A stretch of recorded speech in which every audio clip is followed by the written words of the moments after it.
Welcome to Decision BC and KelownaNow's election night coverage on YouTube and X. Tonight, we're bringing you the pulse of democracy right here in the Okanagan. Aside from general results from across the province, our focus will be on 4 central Okanagan ridings: West Kelowna Peachland, Kelowna Centre, Kelowna Mission, and Kelowna Lake Country Coldstream.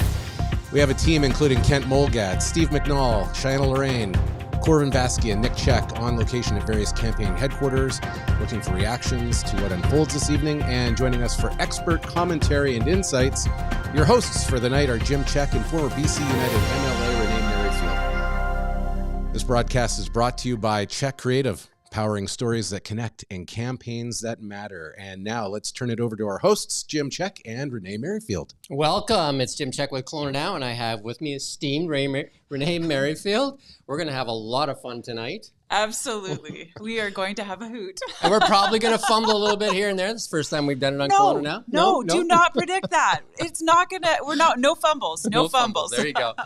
Renee's got tons of knowledge on many of the candidates, especially the ones that she served with. So this is going to be a really in-depth, great coverage, right? Because you have a lot of knowledge, especially on the leaders, right? Yeah, absolutely. All 3 leaders, right? You're very familiar with. Yeah, worked alongside very closely with all of them. Yeah. So I guess we start off with, like, we have these central Okanagan ridings, right? So we have 4 independents running as well. We do. And then we have our, the NDP, and then I think there's a couple Green candidates in a couple of the parties. But then, the big runoff is obviously going to be the Conservatives versus the NDP. Yeah, absolutely. And I do think that is a big story, is going to be the NDP versus the Conservatives. But I think that the Independents is going to have a little bit of a different flavor here. You've got Stephen Johnston on the west side, who's definitely running with a very big name, very large brand. Personally, he's run 3 different times for city council and for mayor over on the west side. And he's got a very large following. He was the #1 voted in city councilor in the last municipal election. So definitely a contender, and one I think we need to watch as this evening unfolds. The other one is going to be Kelowna Centre. I think that one, with a strong name like Loyal Wooldridge, I think that one really could be up for grabs, especially because the Conservative candidate, Christina Lowen, really didn't show up for a lot of the debates or events, and chose to instead stay at doors. 2 very experienced politicians and popular politicians, right? Yes. Both of them, right? Very popular, both young and very ambitious. And, Stephen Johnson on the west side, again, ran for mayor. Yes. And then served. This is his 2nd term that he's serving. Yeah. And born and raised there, I think, too. Well, yeah. I don't think he was born there, but he was raised there. So yeah. He's definitely been a part of the community for a very long time, and a part of the business community, and a part of the Conservative community on the west side. He's been a part of the riding association for Dan Albus over the course of the last 6 years, as well as serving as the president of the riding association. So you can't really get more of a moderate conservative than what Stephen Johnston is. Which is really puzzling why he didn't get the tap.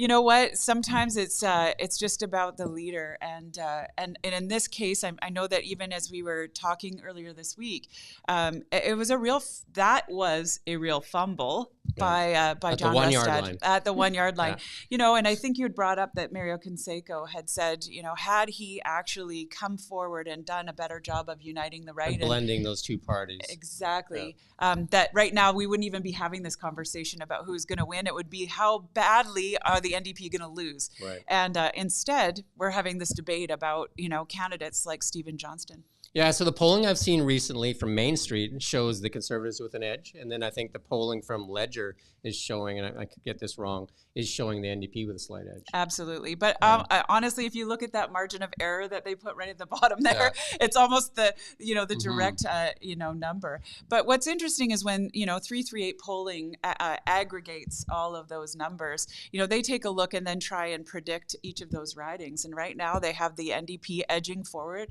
by a count of 3, and still the Greens pulling in with 1. So we'll see, because if it is that close, 47 to 50 with 1 Green, that could be a real interesting running. Yeah, so we're going to be here right to the end. So we've got a lot of time to fill. We're going to have reporters calling in, which is going to be great. So they're heading out right now to the various campaign headquarters or parties or whatever you want to call them, to meet with some of the candidates. And I think we've got some interviews already lined up. But you've got tons of notes on tons of candidates and tons of areas. Why don't we start with some of the leaders? Like, you've worked with John Rustad, you've worked with David Eby, and you've worked with Sonia Furstenau. You've had some great things to say about Sonia. Absolutely. I think that she's one of the best politicians that we have working in BC. She is very thoughtful. She is incredibly politically savvy. She is very focused, and yet she's very kind. Some of her speeches were probably the most inspiring, whether it was inside the Legislative Assembly or outside of the Legislative Assembly. And you watch that even during the debate.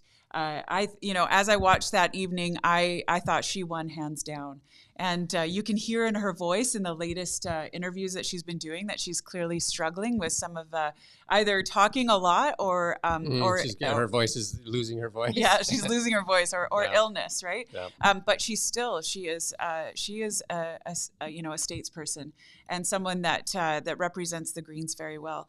Unfortunately, I think that the story and the headline is really going to talk about not just the implosion of the BC United Party, but also the BC Greens. They just have not been able to get traction. None of their policies have seemed to really stick or gain with the general public. The environment just isn't as high in that polling list right now. Not when everybody has inflation and like just putting gas in their car and food on the table as their priorities, like the basic necessities.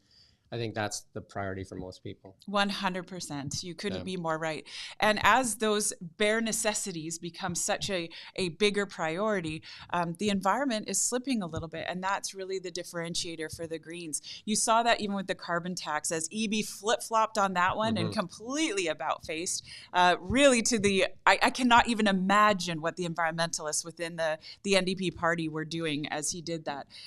But apparently it was, from those that I've spoken to inside the NDP party, that was a real surprise. He wasn't consulting broadly within his party about that, and I think he lost some momentum within his own caucus as they were moving forward and candidates as they were moving forward. Perhaps he was looking at what Pierre Poilievre's doing and seeing that the carbon tax is his big stump, and he's just like, that's so popular that he's worried that was going to cost him the election. Absolutely, yeah. And I also think it was looking at our own polling numbers. 81% of British Columbians said that we needed to get rid of the tax. So it wasn't just even that, that we were watching on a federal level. It was within BC.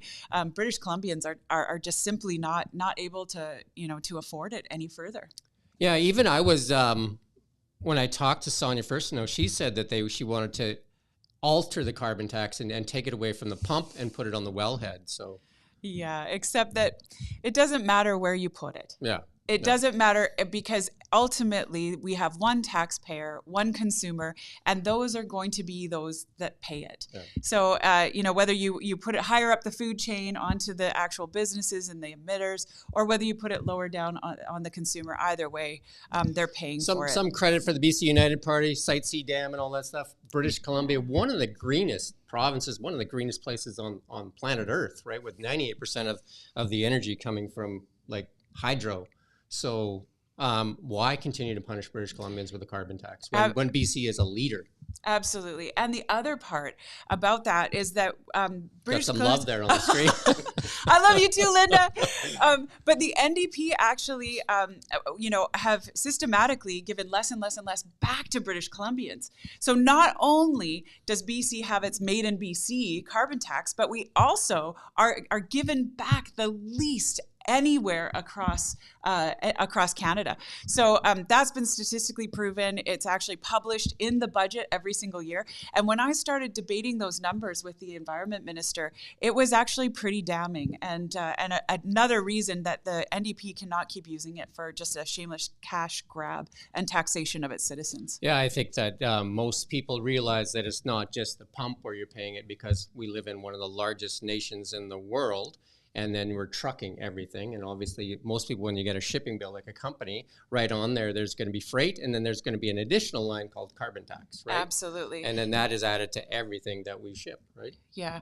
And really, we've seen that. We've seen the inflationary pressure of the carbon tax affecting every part of our lives, whether it's groceries that we buy, whether it's the fuel that we put into our vehicles, or whether it's what we're using to heat and cool our homes. One of the things that the NDP has used and said that John Rustad doesn't care about the climate, and that's why people need to vote for the NDP because John Rustad has no care for the climate. But interestingly enough, Andrew Weaver, the former leader of the Green Party, and also the Nobel Prize winner he's a climate scientist for the paper he wrote, said he trusts John Rustad with the environment before he trusts David Eby. Because ultimately, John Rustad served under a cabinet and under a leader, Gordon Campbell, that actually saw our emissions reduced. But under the NDP, our emissions have gone up every single year and gone up by more significant percentages than the rest of Canada. So while the rest of Canada seems to be doing a better job of reducing its emissions by getting more of the carbon tax back, BC is not only being penalized with its Made in BC carbon tax, but we're also actually seeing our emissions going up, which is absolutely the wrong way to be proceeding. So I think that what Andrew Weaver is saying is like Clean BC is not working, and we need to go a different direction. And John Rustad is the one to take it there. The three leaders of the three parties have never been elected as premier. Even David Eby, John Horgan handed him that job when John Horgan retired. So they're all really up for first-time election, right? So David Eby has to prove that he can be a leader as well. Absolutely, and we're definitely looking at some very interesting dynamics between those three. David Eby is an activist. He has really tried to pull hard to the center. John Rustad has never been in leadership before. He was, in his 21 years, I think it is, as an MLA. He's only been in cabinet for a handful of those years. So really, and I will give him props. When he was the Minister of Indigenous Affairs and Reconciliation, he did a great job. 462 different agreements that were put in place underneath his ministerial jurisdiction, or mandate. But I will say that he hasn't been a leader of much. So this is a real trial and error. I would say the one with the most leadership over the course of the longest time frame is Sonia.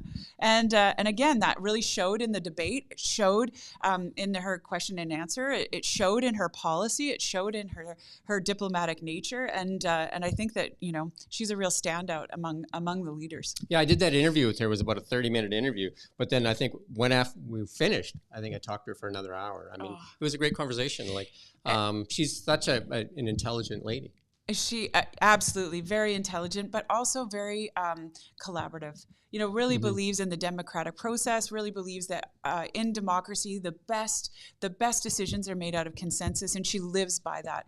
I would say that it's difficult because the NDP do not, and we witnessed that as they tore up their agreement only mere days after she had been voted in as the leader, and really left her in the lurch and running an election after 7 days of leadership of the Greens.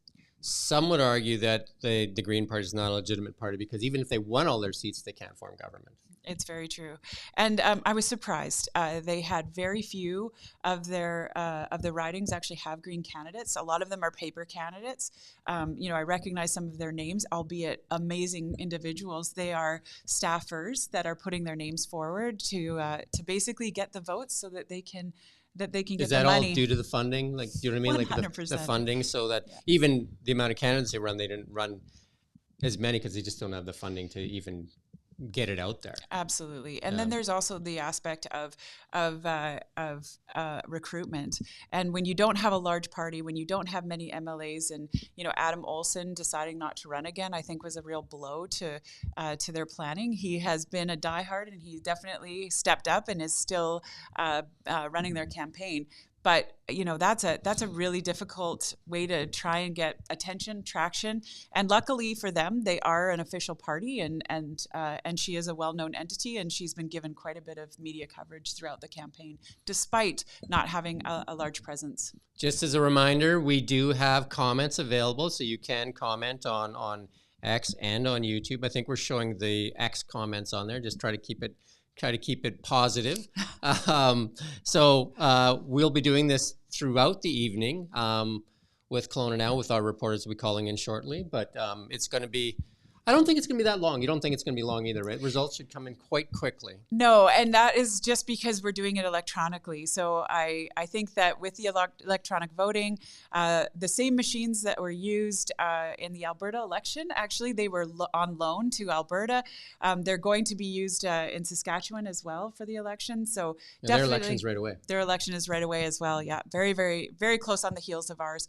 And so we're excited because the election votes will come in within, I've heard it as quick as 10 minutes afterwards, but they do have to be validated by a third party, and then they'll be able to be announced. Okay. So, and big advanced polling, right? Record numbers in advanced polling. Yeah. And does it mean that it's a change vote? Usually. It can also be disproportionate to our seniors who tend to vote earlier and vote, in advanced polling. If it's senior vote, it's gonna, right now they're polling higher with the NDP. So who knows? It's the young people that are polling higher with the Conservative, which is a flip, isn't it? Kind of weird. It is. Yeah. And with the implosion of BC United, we're seeing the females and the seniors kind of going to the NDP, and the younger and the male going to the Conservative. So it'll be really interesting to see how that plays out in the end, and who ends up getting the most votes. So you've worked with David Eby quite a bit. Maybe give us a little bit of background on what you know of David Eby himself. Well, David is he's an activist. He's a lawyer by trade, so very eloquent speaker. He definitely his stature, I would say, is a somewhat of a disadvantage, not necessarily an advantage, because he has to hold himself in a certain way so as not to overpower or overwhelm whoever he's speaking with. But he's an activist. He is a far left activist, and what we see on our streets, what we experience in our justice system is he is the architect under the NDP as the Attorney General. The housing and the decrease in the number of housing starts is directly related to him trying to quell demand and not look at the supply quotient initially, and when he served as the housing minister. So, when we are looking at issues, the only one of the really big ones that we are experiencing today that he hasn't touched is healthcare. And that one, he's allowed Adrian Dix to remain in that position while the healthcare system literally implodes. So effective leader, no. Selena Robinson, I don't know if you saw her excerpt from her book, but basically, he is not a consensus builder within his caucus. He's no John Horgan. Oh, he's no John Horgan. Because he was kind of more to the center, right? John Horgan was kind of like very popular, and I would say not like center, but like more leaning towards the center. Absolutely. And also, he was more relational. He was more jovial. He was more friendly. He was definitely more on the socialize with his caucus members. David Eby is not. David Eby is someone who is a micromanager. He has pulled all of the control into his office. He expanded his office exponentially within the 2 years that he was premier, and also hired advisors in some really critical roles that became a greater voice than even his ministers did. So in talking with some of the NDP that were leaving, it was evident that they're leaving because they weren't heard anymore and they didn't feel like they had a voice. So definitely a very controlling style of leadership there, and not one that works across party lines. And a little bit of panic at the end. And I noticed one of the stories that came out today was he was saying that he hopes there's never an election that's this negative again. And it seems like he was leading the negativity, though. Like it seems odd to be saying that. That's the pot calling the kettle black. I think he was one of the most negative. He usually is.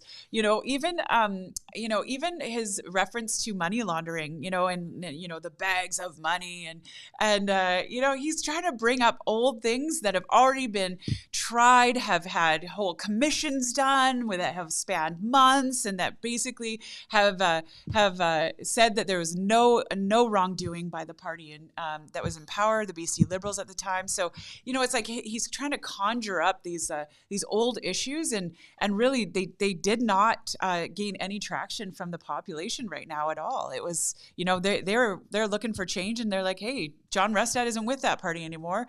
He's with the Conservatives. Yeah, so fear and scarcity is kind of more their mojo. They're kind of leaning more over there because they're trying to always instill fear, and that included when we were talking about Adrian Dix ran this province for basically 3 years, and he's one politician that we've asked repeatedly for an interview. And he doesn't do interviews really with anybody. No. So I'm not sure how they allowed this health minister to continue to be in that position of power without being held accountable by the media. Oh, and held accountable by his results. I mean, you look at how much money was being spent and the results that he was not able to achieve, and the results that were happening. He should have been removed way sooner. 17 closures for Lillooet alone this year. Oh yeah. For the ER, 35 plus for Oliver. And we could go on and name all these rural hospitals that are closing because of lack of doctor or nurses. And there were whole websites that were dedicated to tracking how many hospitals were experiencing closures. The other thing was, not admitting that he was failing, and instead paying exorbitant amounts of money for the fixes. Whether that's travel nurses paying 2 to 3 times the amount, because he could not keep nurses because the culture was so terrible. The violence was so prolific within our hospitals and our long-term care facilities, and within our walk-in clinics and UPCCs, that literally we had nurses walking off the job. Yeah, because he flip-flopped on that too, involuntary care. That was another one he flip-flopped on. Yes. Again, with the carbon tax, and I think that's kind of the panic that was building in when he's seen the Conservatives kind of taking the lead. And I know that they tried to go after the Conservatives as well because of Pierre Poilievre's popularity, trying to get them to change the ballot, to remove the word conservative off the ballot, right? So yeah, and does he really believe that the Elections BC was going to remove the word conservative and put Conservative Party of BC on there? No, but it's he loves his little antics and changing the channel, and he would do anything to actually see that happen. So he does control the media fairly well in terms of look over here, look over here, look over here, and he believed that the electorate was going to be enticed by that as well. He believed that $1,000 here or there and rent caps that haven't worked over the course of the last 7 years were somehow going to we're going to lull the electorate into voting for them again. And again, the responsibility of somebody holding the wheel for 7 years and then blaming the United Party for the past 14 years seems like, how long do you get to use that excuse when you know what I mean? Like, how long do you have to be in power? It just seems ridiculous. And then, they point to that there's, obviously a global pandemic and the Ukraine war, but there's other jurisdictions that are doing extremely well, including the United States and Alberta and stuff like that. So it's not like everybody's suffering. We're just suffering a lot more. Like, we have some of the lowest numbers in we just had the highest unemployment number again. Yes, and you have to look at the trends as well. Look at the trends. We were the top economy in all of Canada with the same issues that we're facing all of Canada, and now we are almost in dead last. We're second only to the PEI, and that's not a high bar, And so when you look at how far our economy has slid, how far our healthcare has slid, how we have the highest price housing in all of North America, the highest price rents in all of Canada, our crime rate the Stats Canada just released the crime statistics, and was it like 4 out of the top 7 were all BC cities? It was horrific to look at some where parts our of states Vancouver have are gone. tough to drive through. Oh, Absolutely. In fact, my husband and I were driving through, and he grew up in East Van, so he loves to drive through the old neighborhoods. And as we went through some of those neighborhoods and saw just the absolute, I call it trauma on display.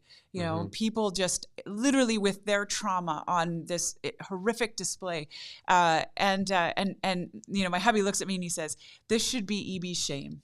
This should be EB's shame." And I said, I wish that it was. I wish that people saw this and said, yes, this is the NDP's doing. So how do you think, like, with all what we're talking about, and it seems pretty like bad out there, housing, inflation, and the opioid crisis and the homelessness, how do you think he still has support of like half the province?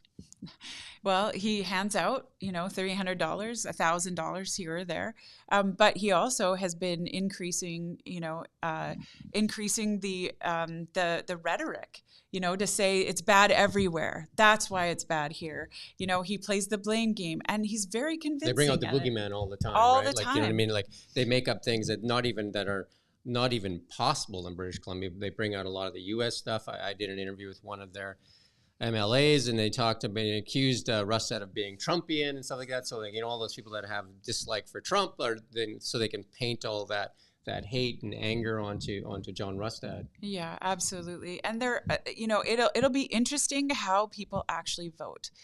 It'll be interesting to see if that's resonated. I was with shock and awe watching with some of the things that EB was saying, whether it was in interviews or whether it was in the debates. He was literally politicking against and campaigning against his own record, which I found incredible. Like it's quite remarkable, and I'm hoping that the electorate has seen differently, and I'm hoping that the other candidates were loud enough and able to get through that rhetoric and really show that change is possible. We're seeing that all over the place. So we're seeing that in the U.S. too, where they're pretending that record doesn't belong to them, which is kind of unusual. And we're seeing that even with the federal party too, that they're almost campaigning against their own record, which is weird, right? But I guess they know what the mood of the people is, though. Yeah, absolutely. So it'll be interesting to see what happens tonight. It'll be close in a lot of ridings. I look at outside of our four, Cowichan is going to be very interesting to watch. That one is they've got a 3-horse race, and it literally could go to any one of the three. The other one is Sonia Furstenau's own riding. I've heard that she's at risk. Absolutely. And we've got Grace Lohr, who is a sitting cabinet minister up until the writ dropped, that could actually be taking that position. We're going to get to John Rustad. Don't worry. Oh, did someone say, when are you going to talk about We're going to get to John Rustad, so don't worry. So just be patient. Okay. We got a long time. We're going to be here for a while. Absolutely. And should we talk about John right away? Sure, let's go, because somebody said that this is basically a conservative broadcast. Right? Oh, okay. Oh, yeah. Okay. So I will say that John and I served in caucus for 2 years before he was asked to leave. His story about being asked to leave and how that all happened was simply not true. That was disappointing to me. Being a caucus member, and having witnessed, the sort of the demise of that relationship between him and Kevin Falcon was disappointing. But also he was trying to get out.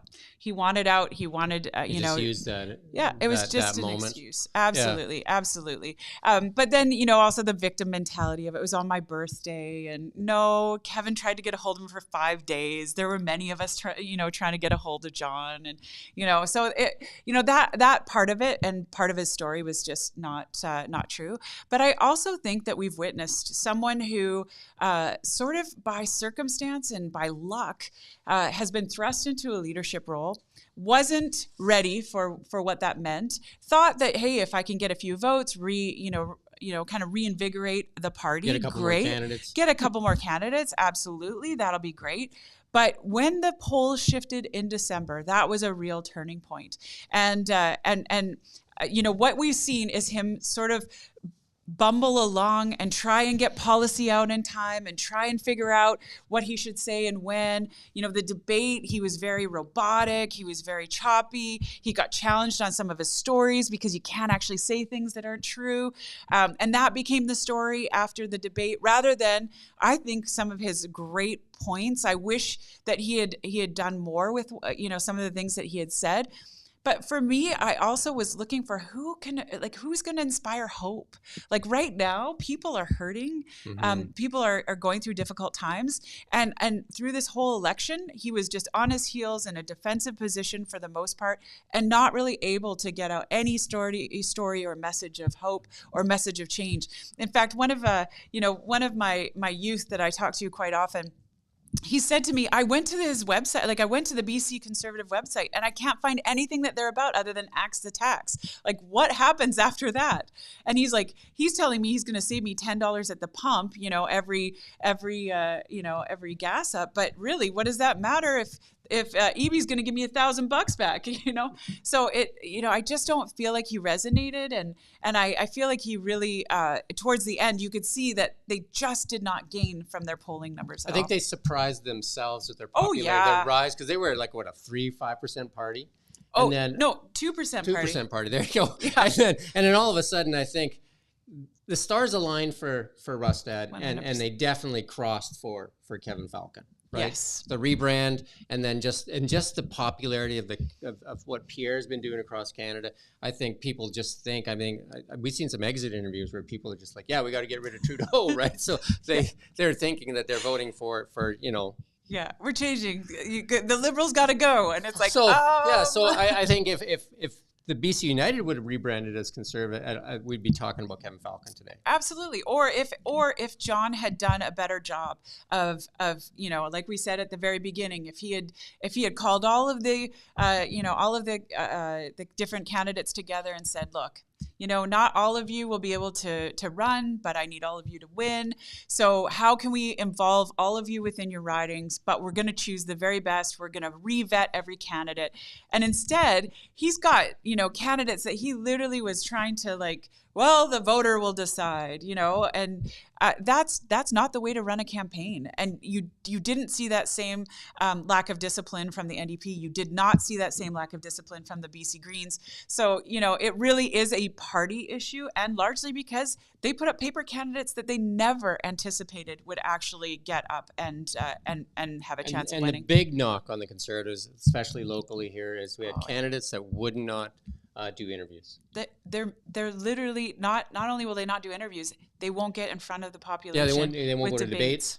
So we've had a few of them. Other than Gavin Dew, who's very he ran for the United Party leadership. He's very skilled at what he does. And then, but the other three basically were no shows. Yeah, and that matters.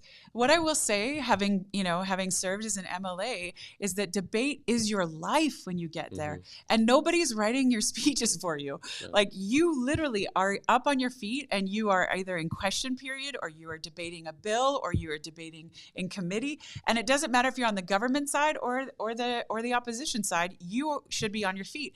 And the Greens again did that very skillfully. There were only two of them there in the Legislative Assembly, and yet they debated 68% of all bills or committee stage of anything that went through the House. So you look at that compared to the 6% that the BC Conservatives did with the same number, 2 MLAs, and you look at, are you really standing up for your people? Are you really vocalizing what your constituents need? And I would argue they did not in the spring session when they had the opportunity to, outside of question period, when it was really about theatrics and more about making it a circus. Yeah, this playbook, it's either going to be looked at as the biggest mistake, or it actually worked, right? By silencing some of where they chose to silence themselves, or if they were told to be silent during this and just let the magic of Pierre Poilievre kind of carry them through. Yeah, and I hope that the electorate actually rises and says, those are important to us. those are moments that we need. We need to be able to see you and hear you and compare you and contrast you to the other candidates.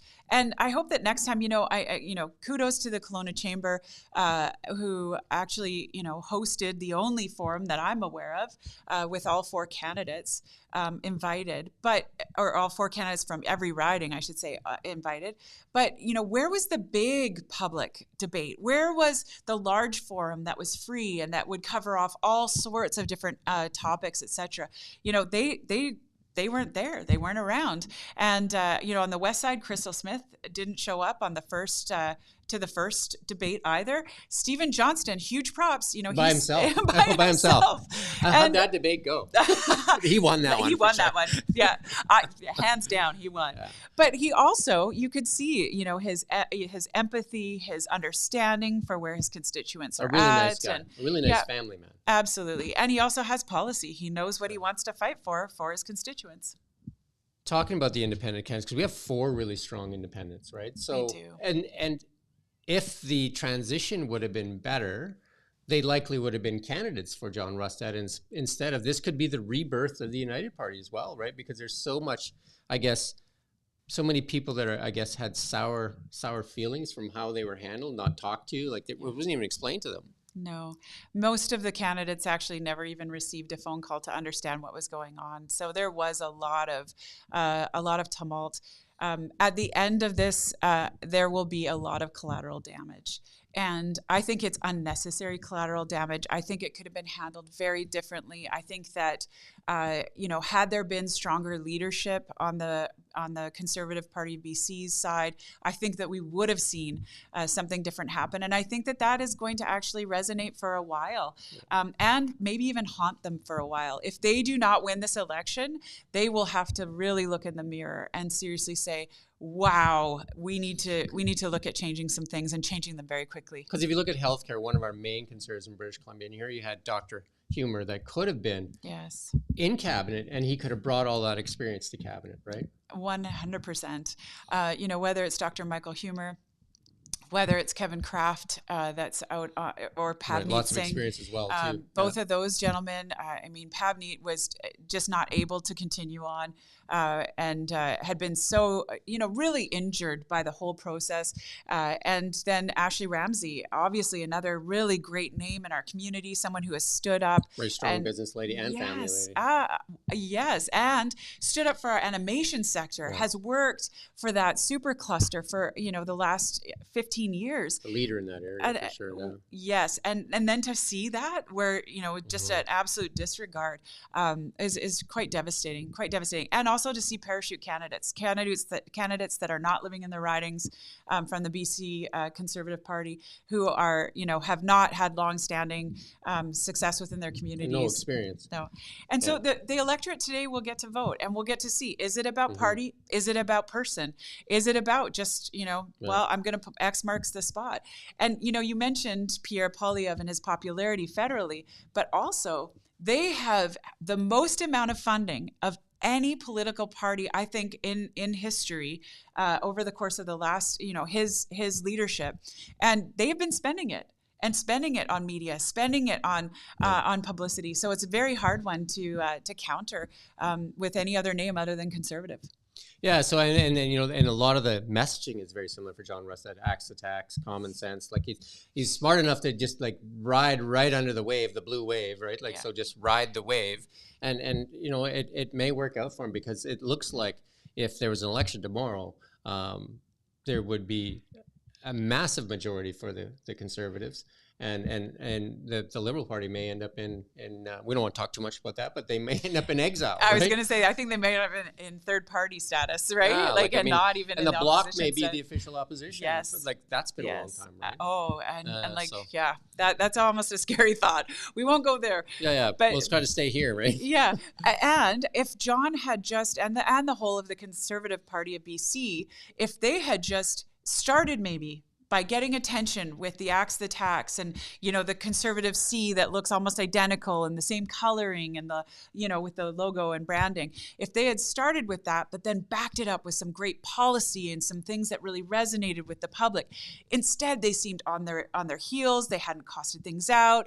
They said things like, the whole, $4.1 billion of healthcare, cuts. And then, people misinterpreted that, I believe. And John, then again is defending his policy rather than having that all articulated ahead of time. Now, I know that MLAs like Peter Millibar, who is now running for the BC Conservative Party, he is someone who is an absolute genius when it comes to policy. He can cost things out with his background.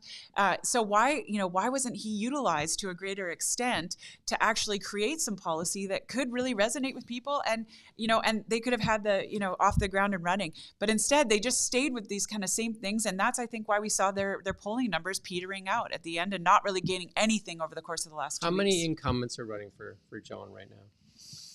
I think that there are There's John himself. 6. Yeah, there's John Bruce Bandman, Peter Millibar, Ian Payton, Eleanor Sturko. There is Trevor Halford, and I'll think through that. Okay. I have my list. Yeah. I'll pull it up. We're going to take a break here in a minute, too. Jason's going to run a clip there to kind of give us a couple seconds to get to ourselves. And then we're going to have reporters calling in. Again, commenting. You can comment. And then if there's a good comment, we'll even talk about that comment. But do you want to go to a little bit of a break, Jason? We'll go to a break. You bet.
And we're back. It's Jim Check with KelownaNow, and I have with me our election analyst, Renee Merrifield, and we're going through this right to the end, right till we say who's going to lead this province for the next 4 years. Yes, and I have to apologize. I didn't mention incumbents running for the Conservatives, Teresa Watt, who is in Richmond Centre, and we also have Lauren Dirksen, who is out in the Taconic Valley. Ian Payton, I believe I said already, from Delta South.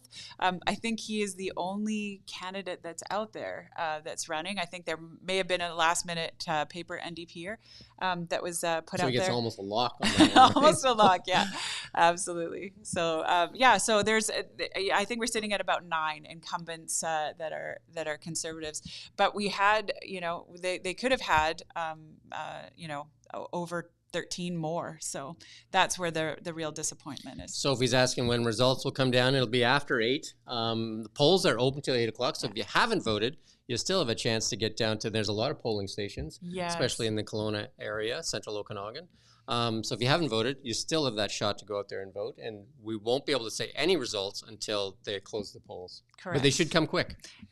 They are, some are saying it will come, they'll start seeing poll results in as early as 10 minutes. So definitely a much quicker process, and let's hope for the best on all the electronics with all of the atmospheric river downpours in the Lower Mainland. They have that going on too. So David Eby runs in which riding? He's down in Point Grey. And how does that look for him, do you think? He will win. He will win, okay. Even though Chip Wilson was putting up billboards, I do believe Chip Wilson, the former Lululemon CEO and founder. Yes, absolutely. And then John Rustad. Nechako Lakes. That should be pretty much a lock for him. It should be, yes, indeed. And then Sonia is the only leader that is kind of... Yes. And who would be the stronger candidate in there? Would that be an NDP or a Conservative? No, an NDP. I mean, Tom Thielman is the Conservative candidate there, so he definitely gave them all a run for their money. He is a lawyer by trade. He is alternately abled. He has lost some sight, so he walks with a cane and sometimes is. Has some difficulties with certain things, but honestly, he has been a formidable opponent. And again, he was one that showed up to different debates, was very happy to do so, and ended up, I think winning some hearts over with some of his charm there. Grace Lohr was like I said, a sitting minister before the writ dropped, so she is definitely a formidable opponent and someone who we need to watch very carefully in this race. We have to remember that BC, in the 2 elections ago, when John Horgan, basically Christy Clark kind of won the popular vote, right? But then they did a deal with the Greens, and then that's how the NDP first got power. Because before that, there was 14 years of BC United. So, a lot of people think the NDP is kind of like, ruled the province for a while.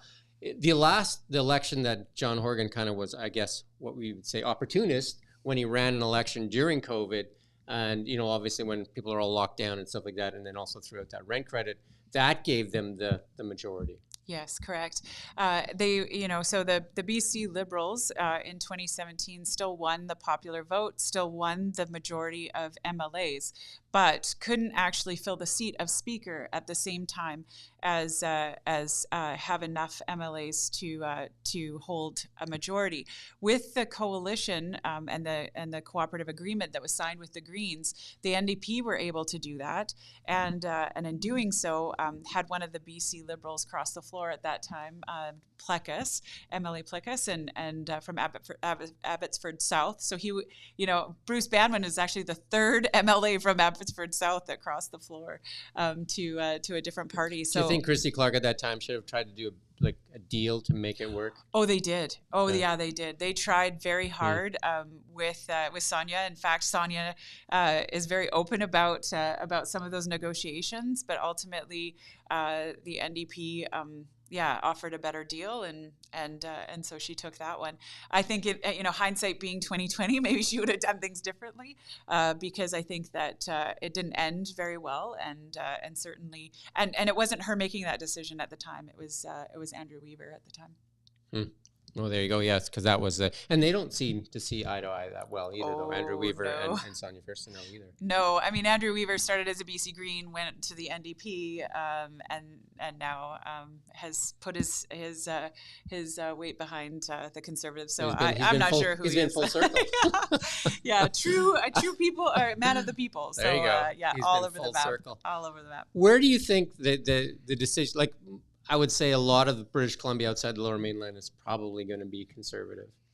Yes. Where do you think you were talking about Surrey a while ago, saying that'd be one of the areas where we could see a difference happening that may change the election? Yeah, I think that we need to. I think Surrey is a big decider for the election.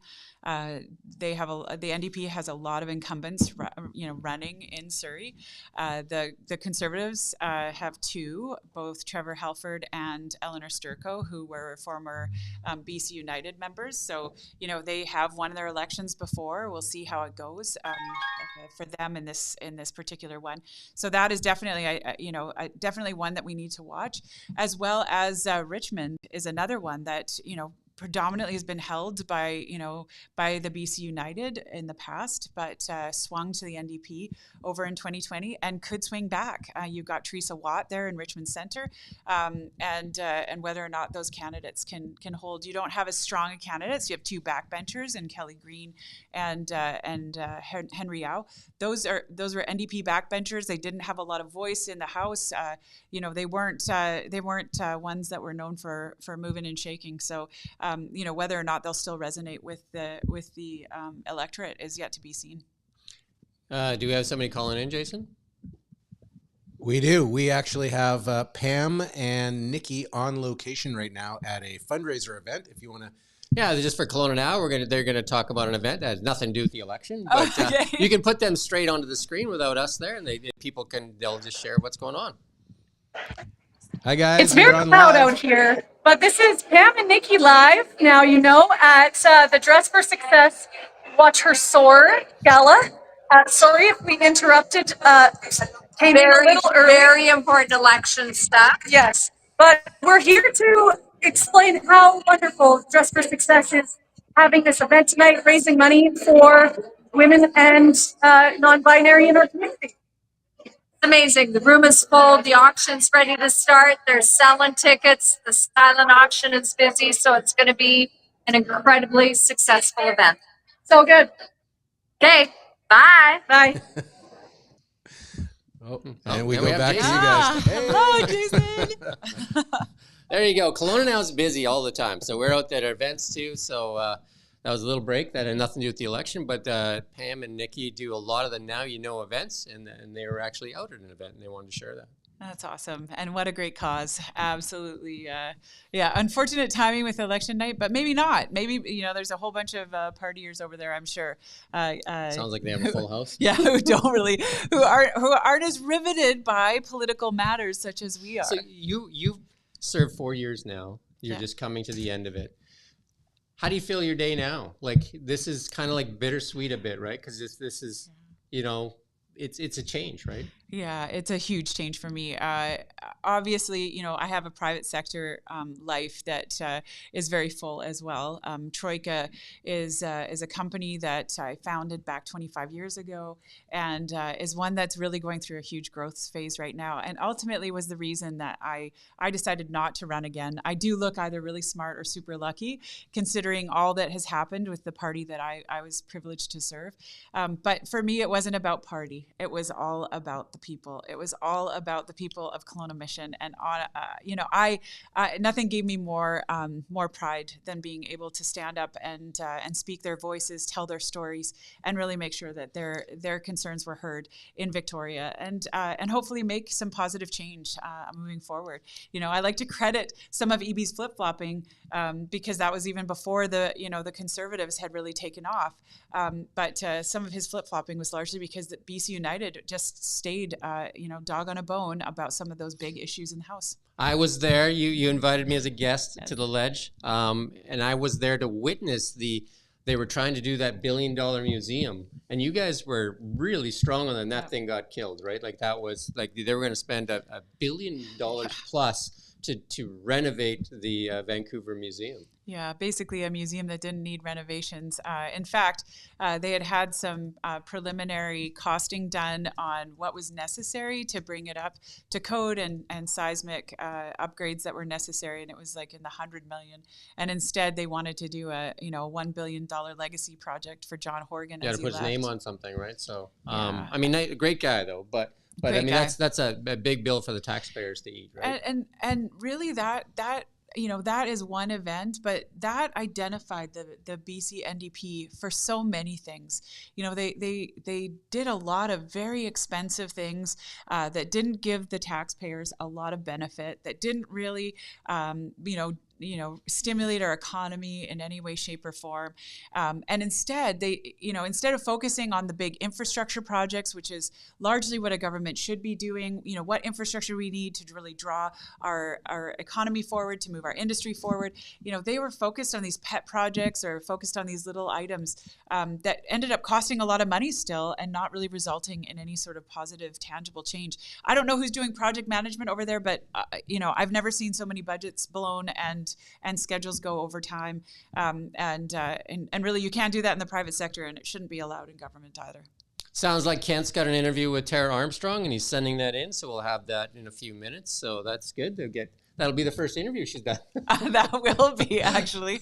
Or debate that she's shown up for. There you go. Yeah. I think Global got a small piece with it. She was out at an event at UBCO or something, and then I think they did a small interview with her and Christina Lowe. Oh, good.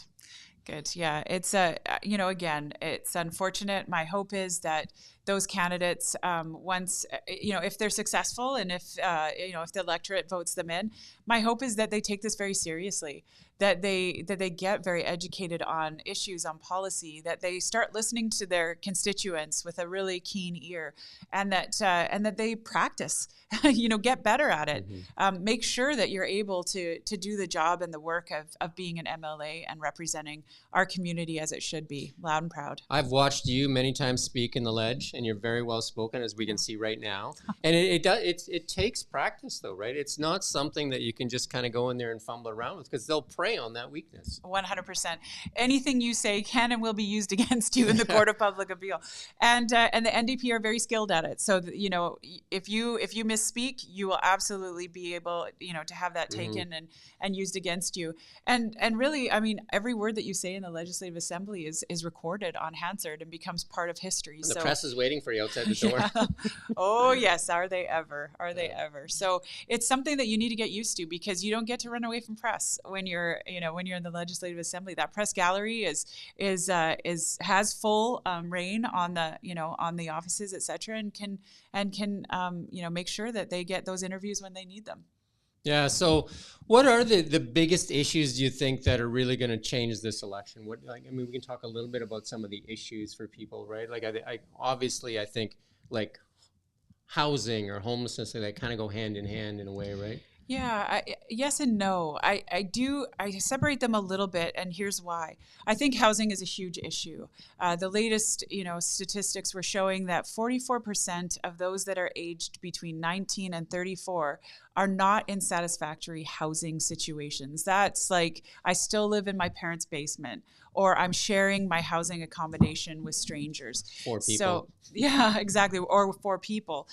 So there's definitely a lot of needs within the housing that don't really, it's not that they, it's that they can't afford what is being offered today, or it's not available whatsoever. So there's definitely that housing portion, but a lot of our homelessness also relates to mental health aspects. Right. And that mental health program needs to be fleshed out. We didn't see a lot of conversation about that. I'm really disappointed that Eleanor Sturko had such a muzzle on during the election and under the Conservatives. My hope is that if she's successful in winning, that she will become a louder, because she has a lot of great ideas. We worked alongside each other very closely in trying to really encapsulate the best programs in the world and how they could be deployed here in BC. So I know that she's got it all at her fingertips. I just don't understand why they wouldn't have used that, especially under the policy aspects that were needed throughout this election. So definitely homelessness, mental health, and substance use is going to be a huge issue. I also think that healthcare is a huge issue. Never before have I heard so many healthcare practitioners saying, there is no way I'm voting for the NDP. The word Adrian Dix became kind of a bad word. The bloat within the system started being administratively. Oh, yeah, exactly. The administrative bloat in the system was being scrutinized across Canada. We were, almost being mocked in how poorly our healthcare system was being run. Sending our cancer patients to Washington, right. At almost 5 times the cost of what it is locally here, just seems Sending like them something to is the broken. unvaccinated doctors where you couldn't have the unvaccinated doctors work on them. So here. there's that. Yeah, that was the weirdest part for me. Oh, it was just bizarre, and to hear Adrian Dix stand up in the House and talk about how, they couldn't release the mandate, the vaccine mandate, because we were offering the best level of care to all of our vulnerable patients, and at the same time, sending tens of thousands to the U.S. just made no sense whatsoever. The one that really puzzles us in media is, like, I think I might have the number wrong by a couple. The communications department at Interior Health is like 12, 13, 14, something like that. And we get no communication, right? So it always refers it back to Adrian Dix or Bonnie Henry. We could never get a statement from them. No, and you can't actually, as an MLA in opposition, you can't actually get a meeting with anyone from the executive level of any of the health authorities without Adrian Dix's permission. So what's the point of paying these 12 to 14 people in communications if they can't communicate? You ask excellent questions, Jim. Excellent questions. Those are puzzling questions for sure, because I'm sure they all make some pretty good salaries. Right? Yeah. So, oh yeah. I spoke to some of them and they said, we want to talk too, but we're not allowed to. So then that in itself is odd. It's very odd.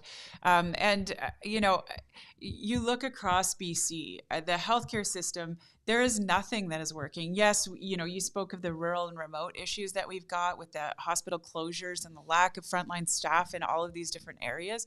But that is happening on the Lower Mainland as well. That is happening, on the island where they've got shutdowns. I was talking with an ER doc here locally who is going out to Nanaimo, taking a shift in the ER because otherwise they were going to have to shut Nanaimo's ER down.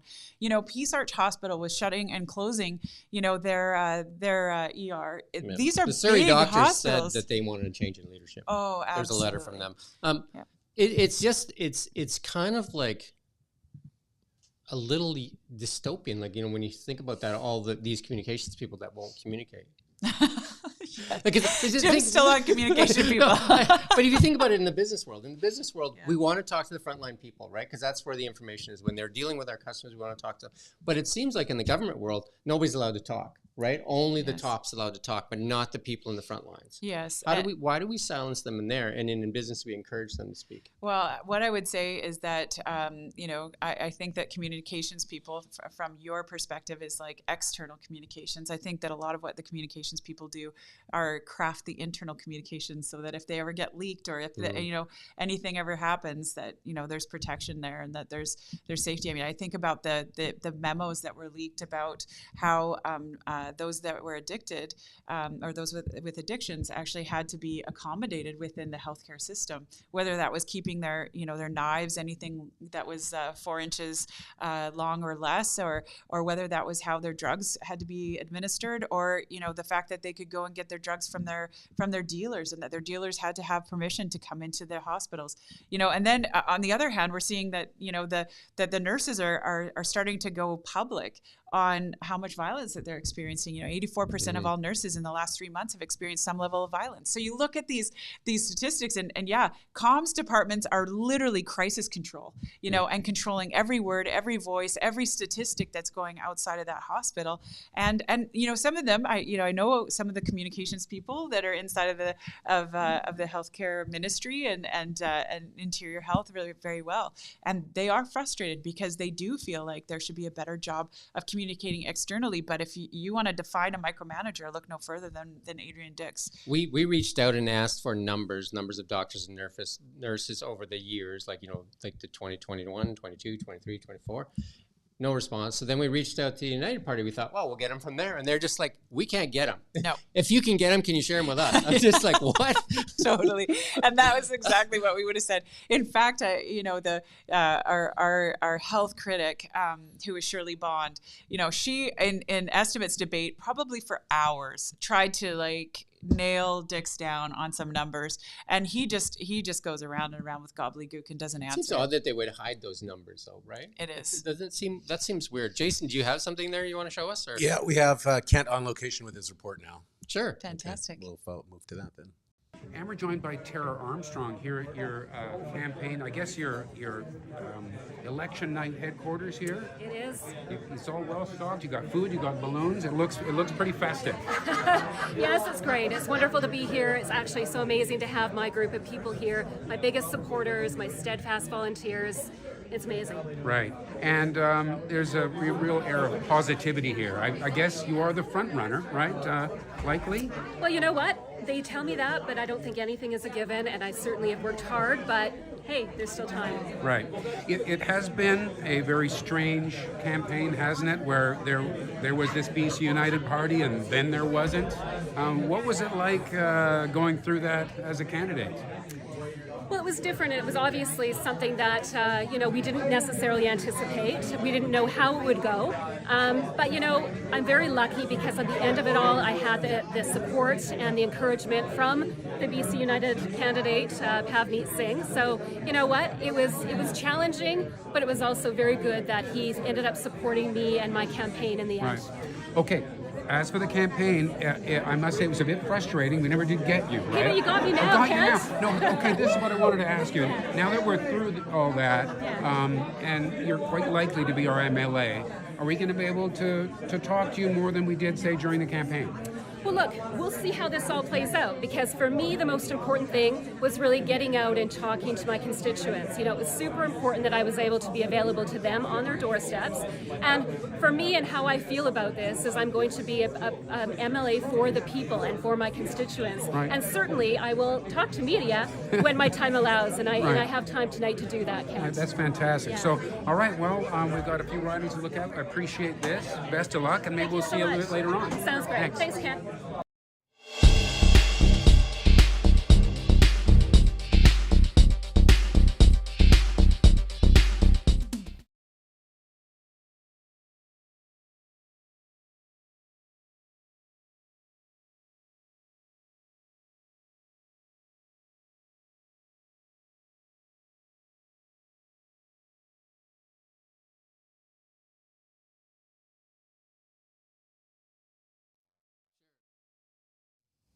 We're back, I think. So we're going to talk. Jason's just fixing a few things after we cut away there.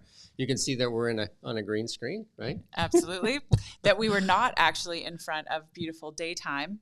That's right. It is is dark nighttime. out there for sure.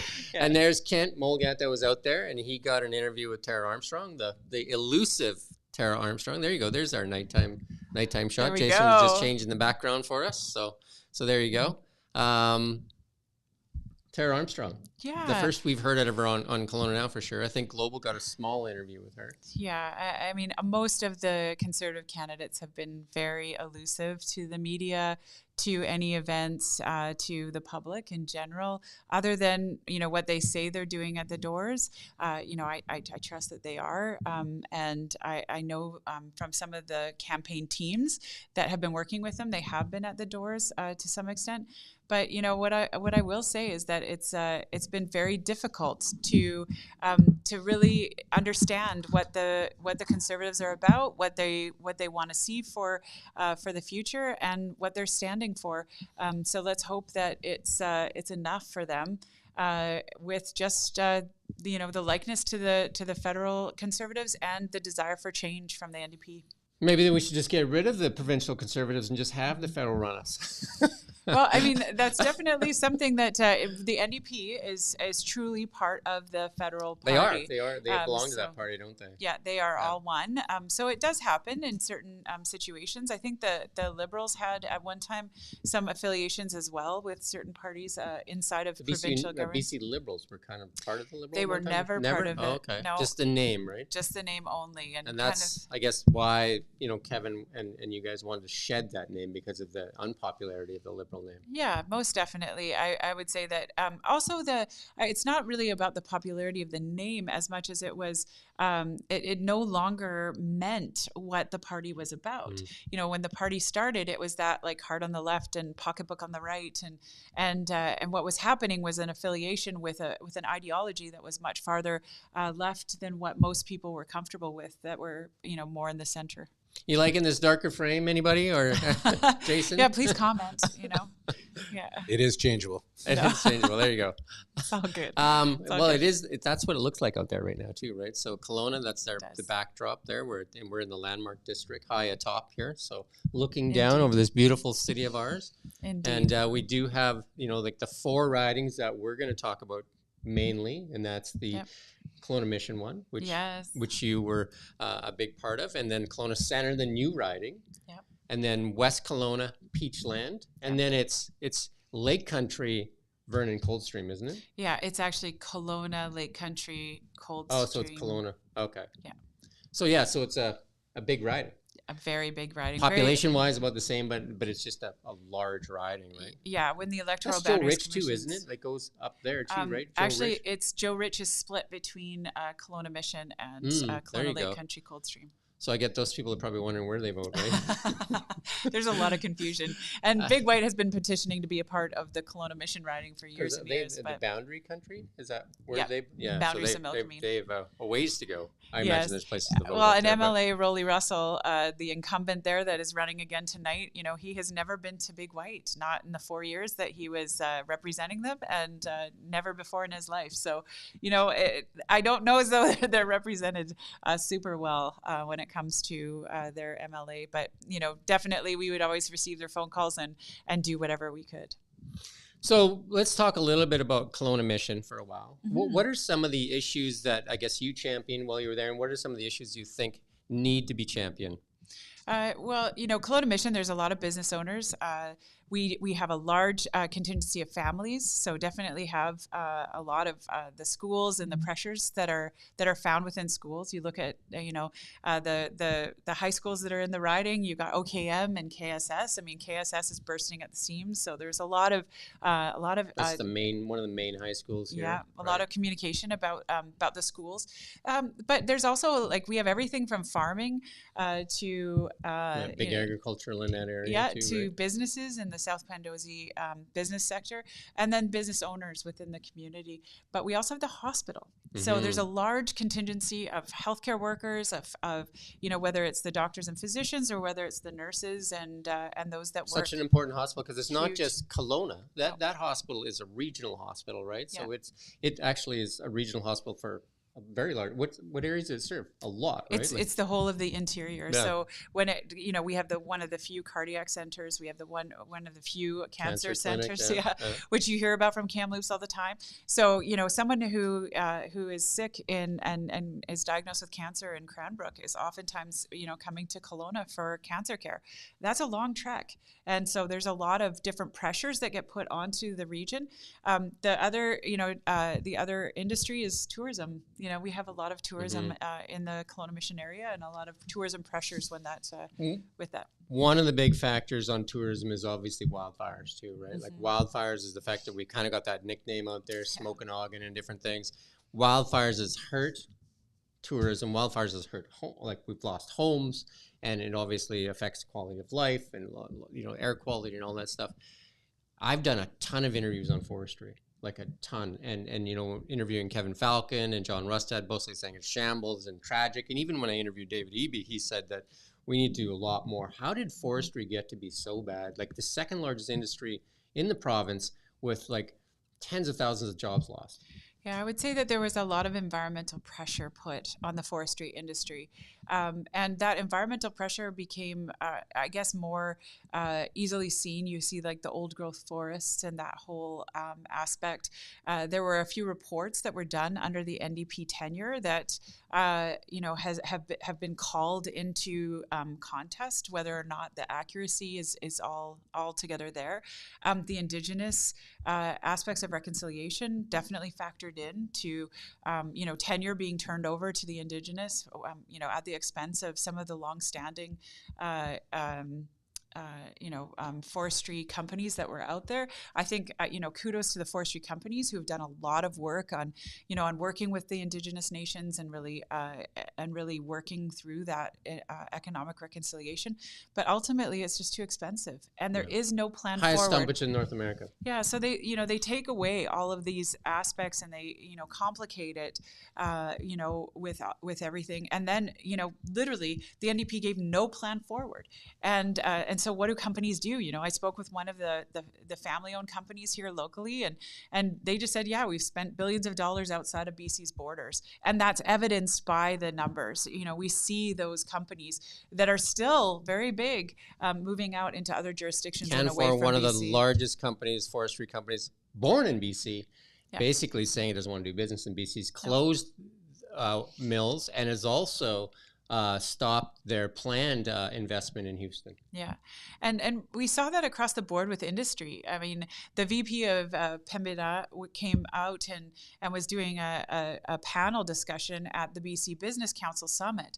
And, she basically said, we came to BC because of the policies that were in place back, under the BC Liberals, and we're leaving BC because of the policies that are in place under the NDP and the uncertainty that brings.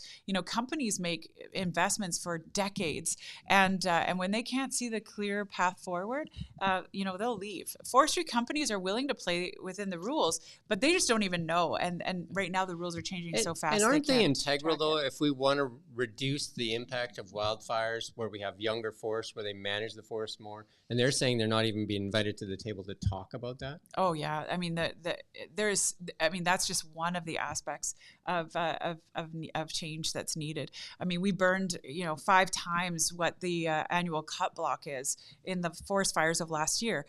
That makes no sense to me. Why we're allowing these massive forest fires to burn, and at the same time, really limit the amount of fiber that's available to these companies is simply not sustainable. And it's no wonder that they're leaving. There's a documentary out of Merritt saying they can't even get permits to cut pine beetle kill trees and burnt trees. And burnt trees. And I put that to David Eby, and he said, "You know what, Jim, you're right. We need to fix permitting." But you've had a long time to fix permitting. How hard is it to fix permitting? I was just about to say, and they've had 7.5 years to fix permitting, and they haven't done it. And that's case in point, right? This is a government that in their own budget fully intends to see forestry decreasing year over year over year. They have not put any plan forward, anything that is inspiring to any of the companies, and we're seeing them, take their investments and walk and shut down the mills in the process and devastate some of those rural communities. They put forward a thing. This is the joke. Don't get all worked up here, though. Department of Governmental Efficiency. Elon Musk has taken over that job in the U.S. if they win the government there. Do we not need a Department of Government Efficiency here in Canada and in British Columbia? Yeah, it's definitely we need government efficiency for sure. Bureaucracy or red tape reduction is kind of what we've called it in the past. Deregulation. But Lucas is saying the permit system is broken, and I would agree with Lucas. David Eby agrees that it's broken. Yes, it's broken. Everybody agrees it's broken for the forestry sector. But who's it's fixing broken for the mining sector. It's broken, across the board. It's broken for the LNG sector, and we look at that and we say, we should be this energy giant. We should have planned forward, but we don't. We don't know what we're about. We don't know where we are going, and we don't have a clear path forward. We literally live in one of the richest resource nations in the world that's being managed under scarcity and fear instead of abundance for all. Yes. And, the National Bank did a great report that they published back in February of this year, where they said if BC would just get the 4 projects of LNG that are currently under environmental assessment moving forward, that those 4 projects could actually reduce the world's emissions by 5 times what Canada's emissions are. That's a massive number, and really, I think we need to start thinking globally and not thinking so myopically just about British Columbia. Because really, we could solve our emissions and go to a net zero for BC, and ultimately, we would still not make a dent in the global emissions, and actually do a disservice and see the global emissions increase because we're not getting our natural resources to them. We spend $1 billion fighting wildfires. We spend very little in mitigation. And then one of the other things when we talk about carbon emissions from forest fires, Coulson Aviation, a BC company, Yes. again, Port Alberni has it's the world's largest, get this, the world's largest wildfire fighting aviation company in the world. Yeah. 0 contracts with British Columbia. No. 0, absolutely 0. So their planes go to Oregon, California, Australia, South America, and they just signed a contract for, I did that interview, you should watch that because it's a really good interview. Yeah. They're frustrated too, right? And there's a long lead time. Like they've just got a huge new fleet of 737s that they're putting into play. When you go to fight a wildfire, it's the first 12, 16, 20 hours that are important, right? Yeah. So you need to put a lot to it. After that, you're trying to put in brakes and all that kind of stuff, and you're relying on weather. Yeah, we saw that on the West Side. The West Side fire really started as a football field size, and ultimately raged across the entire West Side, destroying hundreds of homes. 200 plus so, homes. We saw that and how it happened so quickly. And ultimately, if you just get on it, faster, you can see it reduce.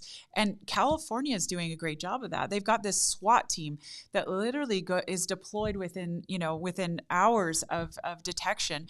And they go in, they are very well, highly trained, very well equipped with the newest technology. And yet our homegrown technology here is not even able to be deployed days after, weeks after being denied access to some of our fires, even though they possess the local knowledge of the terrain and the different weather shifts and changes, etc. And we're literally letting our forests burn. Politics play a role because in that big fire in West Kelowna, we lost, over 200 homes. Mm-hmm. Coulson Aviation had a helicopter sitting on the tarmac, being paid standby, never put into active duty, and it had the payload 5 times the payload of the other helicopters working the fire. Yeah. They believe politics played a role. 100%. So, why are we handcuffing BC companies? That's the part that puzzles me too. We're handcuffing BC companies like Coulson Aviation. We're handcuffing Canfor, AP Planers. Those kind of companies are being told go work somewhere else, right? Because Alberta Forestry, when they say forestry sucks everywhere, I mean that's what they kind of say. It's always because it sucks everywhere, right?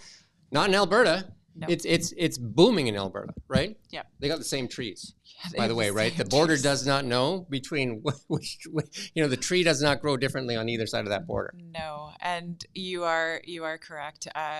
We don't have a good forestry policy here. We don't have fire mitigation policy here. We don't have, they are scrambling every single year. And to some extent, I almost wonder if they just love the drama of the fire. I mean, I don't want to say that that they're purposely doing it, but they're definitely spending far more money on the communication strategy and on trying more time at the podium talking about climate change, yes. less time mitigating fires. Absolutely. That's a fact. Or planning, right? planning for how they can, how we can actually manage our forests more effectively. Yeah, we need definitely a lot more in mitigation. That number should flip, right? And from wildfire fighting to mitigation, I think it would be far better off, and then people wouldn't lose their homes, right? Yes. Especially when we have housing shortage. And when we're talking about, emissions, and when we're talking about actually lowering BC's emissions, this is huge. Thank you, Rose. Because, I love you, Rose, too. But there's also, you look at that, you take the fuels out of our forests. You can use that.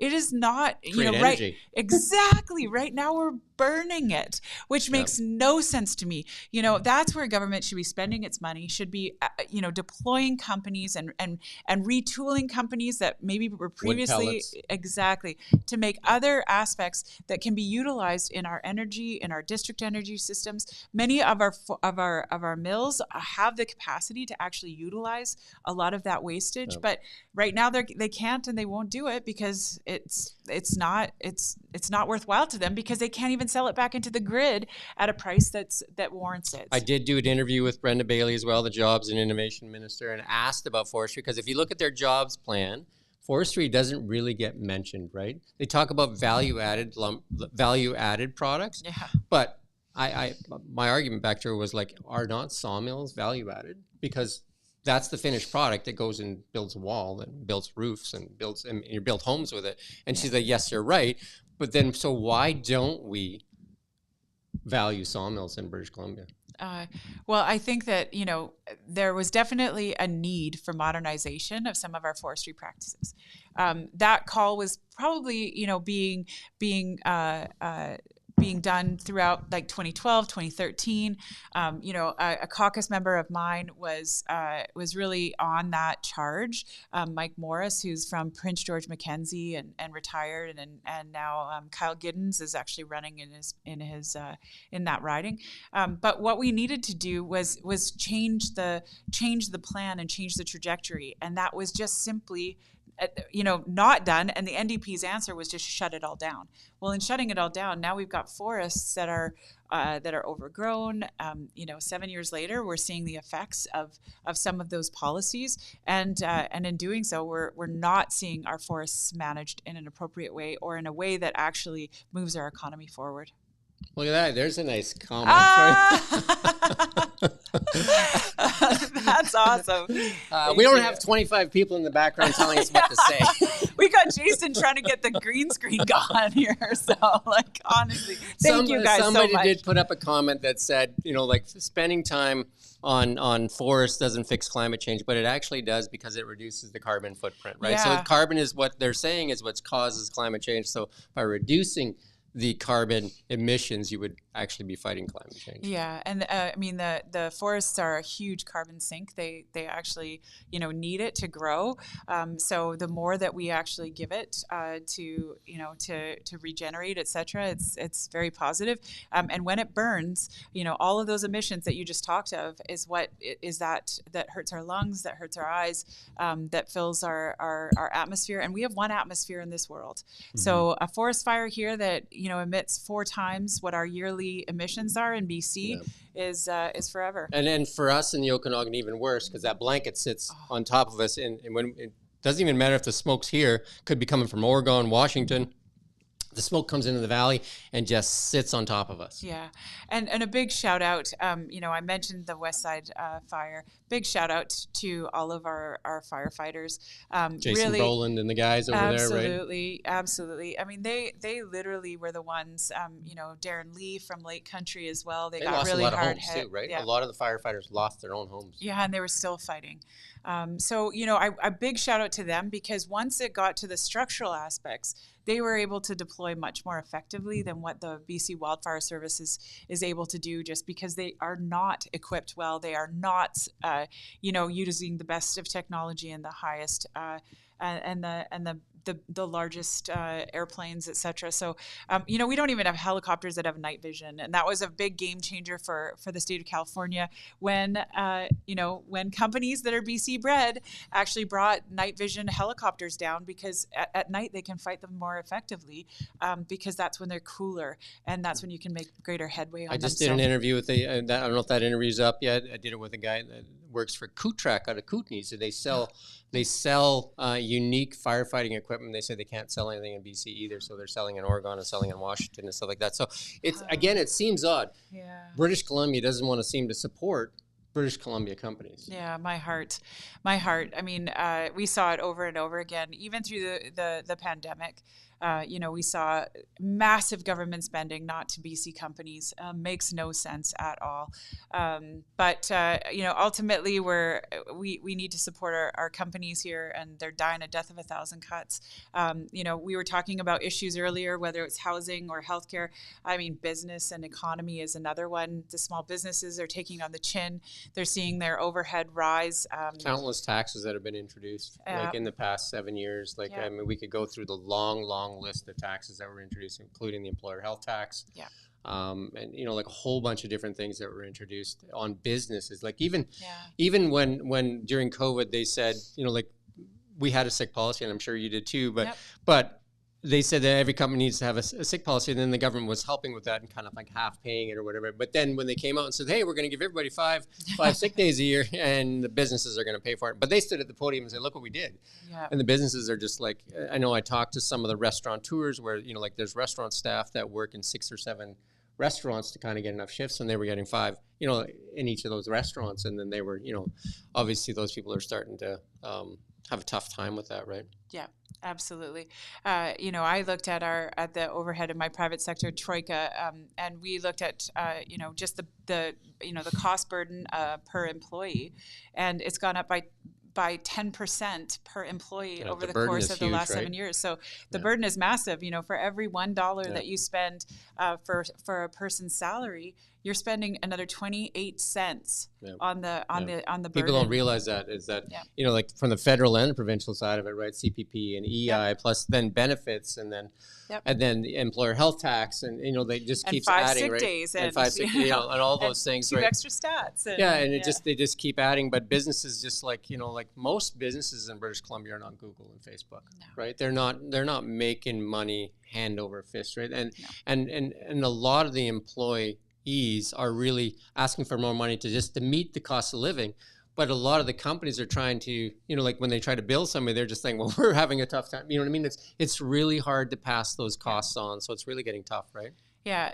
85% of all British Columbians work for small businesses. Yeah. That's a big statistic. And those small businesses are the exact ones that you're mentioning, right? It's not the Googles and Amazons that are employing all of these British Columbians. It's those small businesses. And they're the ones that have seen that extra burden of every employee go from 18% to 28% under this NDP government. And that simply is why our insolvency rate is rising and why we're seeing businesses just give up. And also why you're seeing less and less businesses start. The private sector has been virtually dormant. For every 1 job that's created in the private sector, 5 jobs are being created by the BC government. That is not sustainable. That's in the federal level. It just seems like government's getting bigger and bigger and bigger and more bloated. And somebody just put up a comment and said that forests need to be managed, but they don't trust the private sector. Of course we need regulation, right? But we need efficient regulation. We need efficient regulation, and we need to at least invite the private sector to the table. Yes, and I think what we were saying there is that forestry companies want to play in the rules. It's not that they don't want to play in the rules. Right now, they just don't even know what the rules are, and they're changing so fast. They just want certainty, right? They just want certainty because you're going to invest $500 million or $1 billion into a project like. You want to know that you're going to have the fiber supply to actually make it worthwhile. The 3 biggest projects that are going on that are coming to completion were started by the BC Liberals or BC United. And is there any big projects that the NDP have been working on in their 7 years? Have they initiated anything big? No, they have. I mean, have they initiated anything big? They would say yes. They are definitely building hospitals, but we can't staff the ones that we already have. Right. So we've got, hospitals that are going up that are now double and triple in some cases the initial budgets that they were. We've got SkyTrain lines that are now double what they originally estimated to be. So we've got a government that's out of control in its spending, but we don't have the actual tangible results. In fact, it was interesting because the second hospital in Surrey has been largely contested, and they did a big groundbreaking there with the big excavators pulled in, and Ellis Dawn there behind them, and the next day all the excavators left, and there was an empty field that remained for the next 9 months. Yeah. And then they said, no, look, it's permitted, it's moving forward. The business case is not fully done yet, and it is not permitted. In fact, I just went to the city of Surrey, and you can pull the permits. There is an earthworks permit, but there is no other permit that has been issued as of yet. So a lot of smoke and mirrors. Absolutely. Man. So, we're talking about a government that hasn't been able to get large infrastructure projects off the ground, that any of the infrastructure that they are doing costing is coming, Site C is like, costing way more. Right. And in large part because of their own policies. The community benefits plans have largely cost, between 30 and 40% on every single big project. So it's definitely costing. Yeah, and there's some weird stuff too. I know I did an interview with Fortis as well. They were trying to get an increase in their capacity for LNG and that, and they were told no. And they were just like, okay, right? Like, because most people heat their homes with natural gas, right?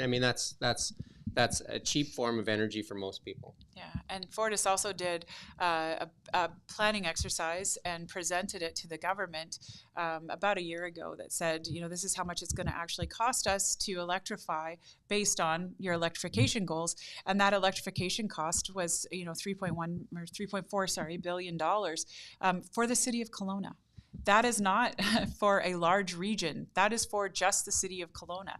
We're talking about massive amounts of money per every single person that is living right now in our midst. So that's that. And then at the same time saying, no, you can't have, natural gas. Well, that's dangerous. Fortis is saying they're going to run out of natural gas, and the BCUC is not allowing them to actually, have an additional amount. So it's a scary time right now, because I think that heating and cooling is one of those things that is absolutely necessary for human life. I think somebody wants to cut in here, Jason. Yeah, we have Kent and Dr. Humer online. There we go. Awesome. And we're at the Curious with Dr. Michael Humer, running as an independent here in Kelowna Centre. So it's election night.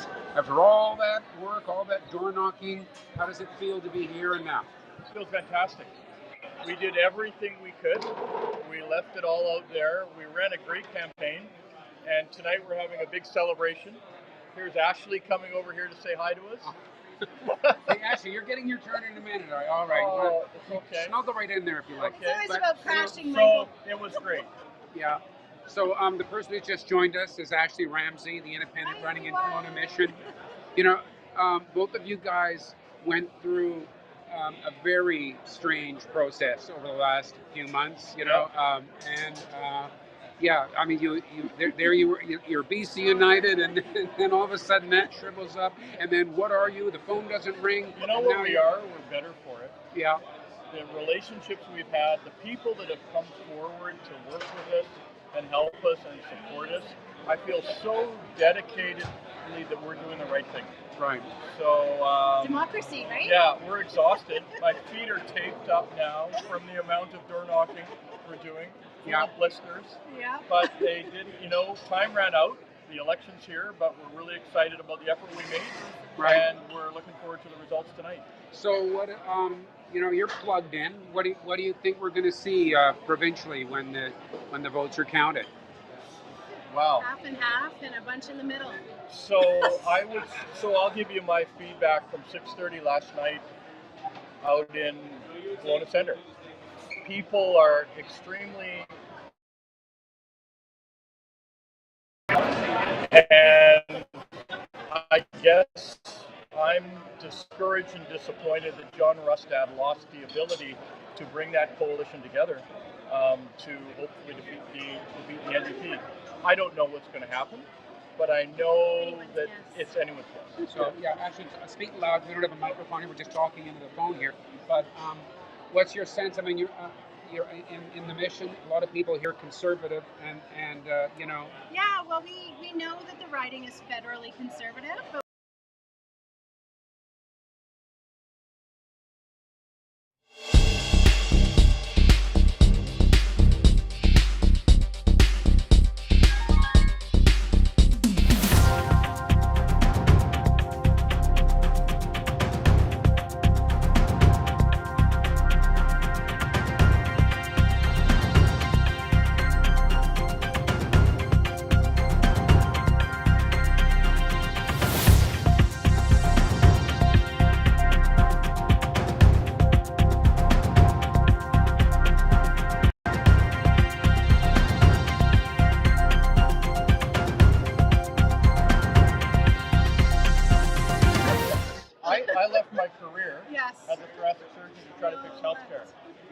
did I know that it would be democracy also that needed to be assessed and adjusted. So the other thing I wanted to do is I wanted to thank you, specifically Ken, for all the effort that you've made and trying to get the story out.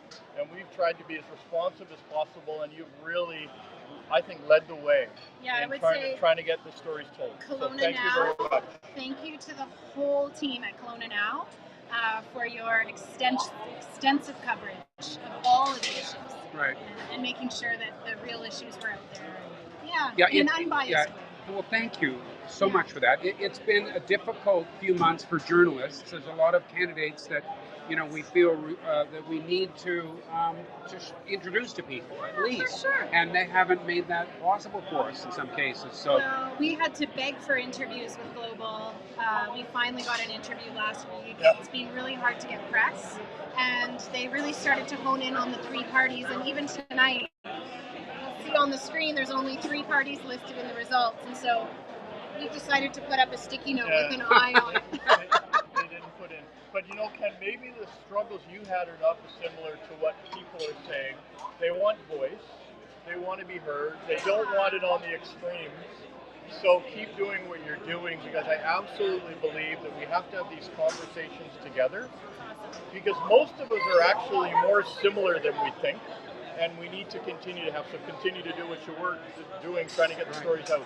Okay, so we may see you later on after the results are in. They're going to come in pretty fast tonight. Okay. I don't know how this is all going to go. Okay, you better, when we win, you better be back. Oh yeah, for sure. Thanks, guys. Thanks all right, a lot. so have a good night. Thanks. So that's Dr. Mike Laguma and Ashley Ramsey, independent candidates in Kelowna Centre and in Kelowna Mission, and who knows, we'll be back here a bit later. Back to you guys.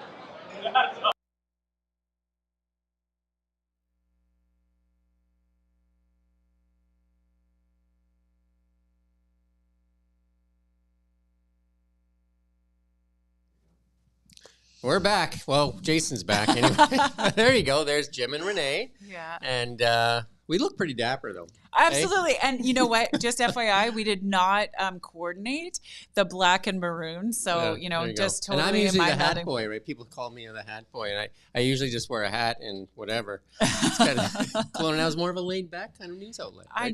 I know. But thanks for dressing for the occasion. I mean, I want to give a big shout out to all of the candidates. And even our dress tonight is really just to show respect for everyone that put their name on a ballot, for everyone that door knocked and put their heart and soul into their campaigns, and for everyone that has reason to celebrate tonight, regardless of what the end of the outcome is. It really is how we support democracy, is to have those voices. And it's good to see Ashley Ramsey in good spirits there, and even making that little joke where one of the television stations isn't recognizing other. I did see somebody else has it up there, so there's other.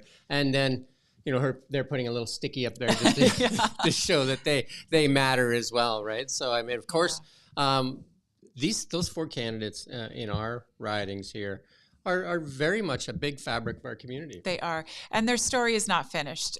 That was one of the things that I was texting them over the course of the last couple of weeks, is just, this is not the end of the story for any of these candidates. They are exceptional, and they will be going places within politics and for our community. So I hope, and I whether it's Ashley or Kevin or Pavneet or Michael or Stephen, that this story is just not over. Kraft. Kevin Kraft, yeah, that's what I was saying, Kevin. Yes. Oh, sorry. No, I think Kevin Falcon's story's over. Yeah, I don't know about that comeback there, but it's going to be a really tricky one for Kevin Falcon. And ultimately, I hope that in the history books he's shown as the one who helped defeat the NDP. But he did make the ultimate sacrifice for sure, right? And we haven't heard from him though, right? I did ask for an interview, and I know his person said, "You know what, Jim, I'm going to try for you, but I doubt it," right? Yeah. So I would love to talk to him maybe after, things cool down. Maybe if the Conservatives win, I think he might be in a better mood to speak, right? Because he'll probably be seen as the hero. Yeah, absolutely. And again, I mean, we talked earlier today. History books are going to be written about this election.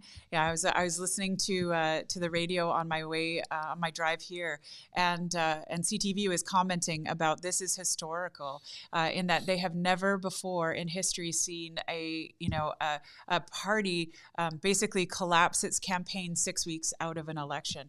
So it's history, and let's hope that there was that the sacrifice was worth it.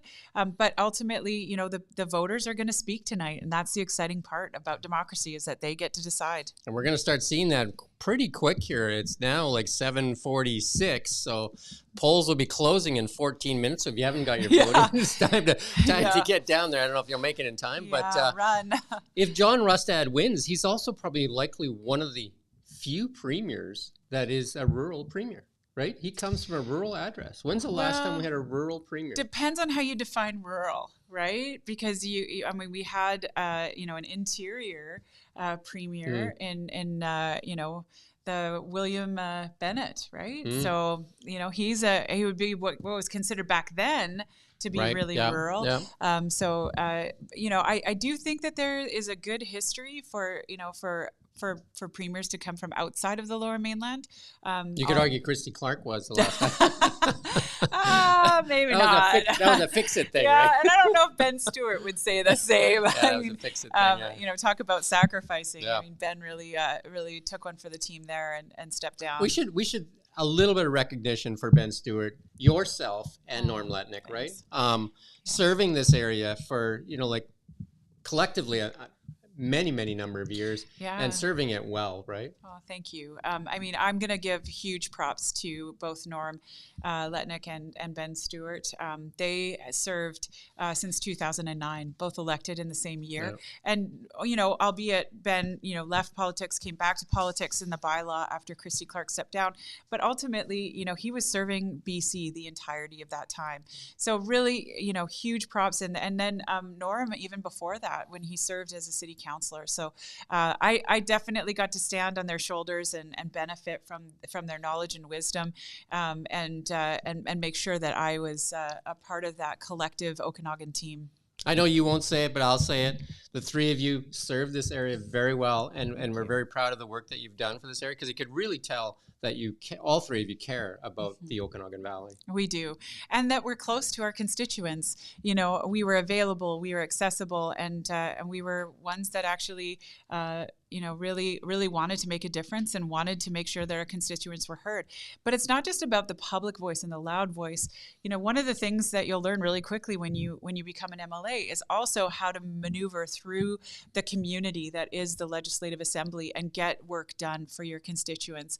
And those that are in our constituency offices are the real heroes of the story in terms of casework and in making a difference in people's lives, because they were the ones that would form the relationships with all of those legislative staff and really make sure that they got things done. So a huge shout out to my two constituency assistants, Jody Cleland, who is the full-time, the diehard, and the one that really makes things go, and then Sonia Sandhu, who came in and really worked alongside her in a part-time capacity. So does your job end tonight? Is that how it works, or how does the transition happen? So my job actually ended when the writ dropped. When the writ dropped, you cease to be an MLA. So you're basically unemployed. I am unemployed.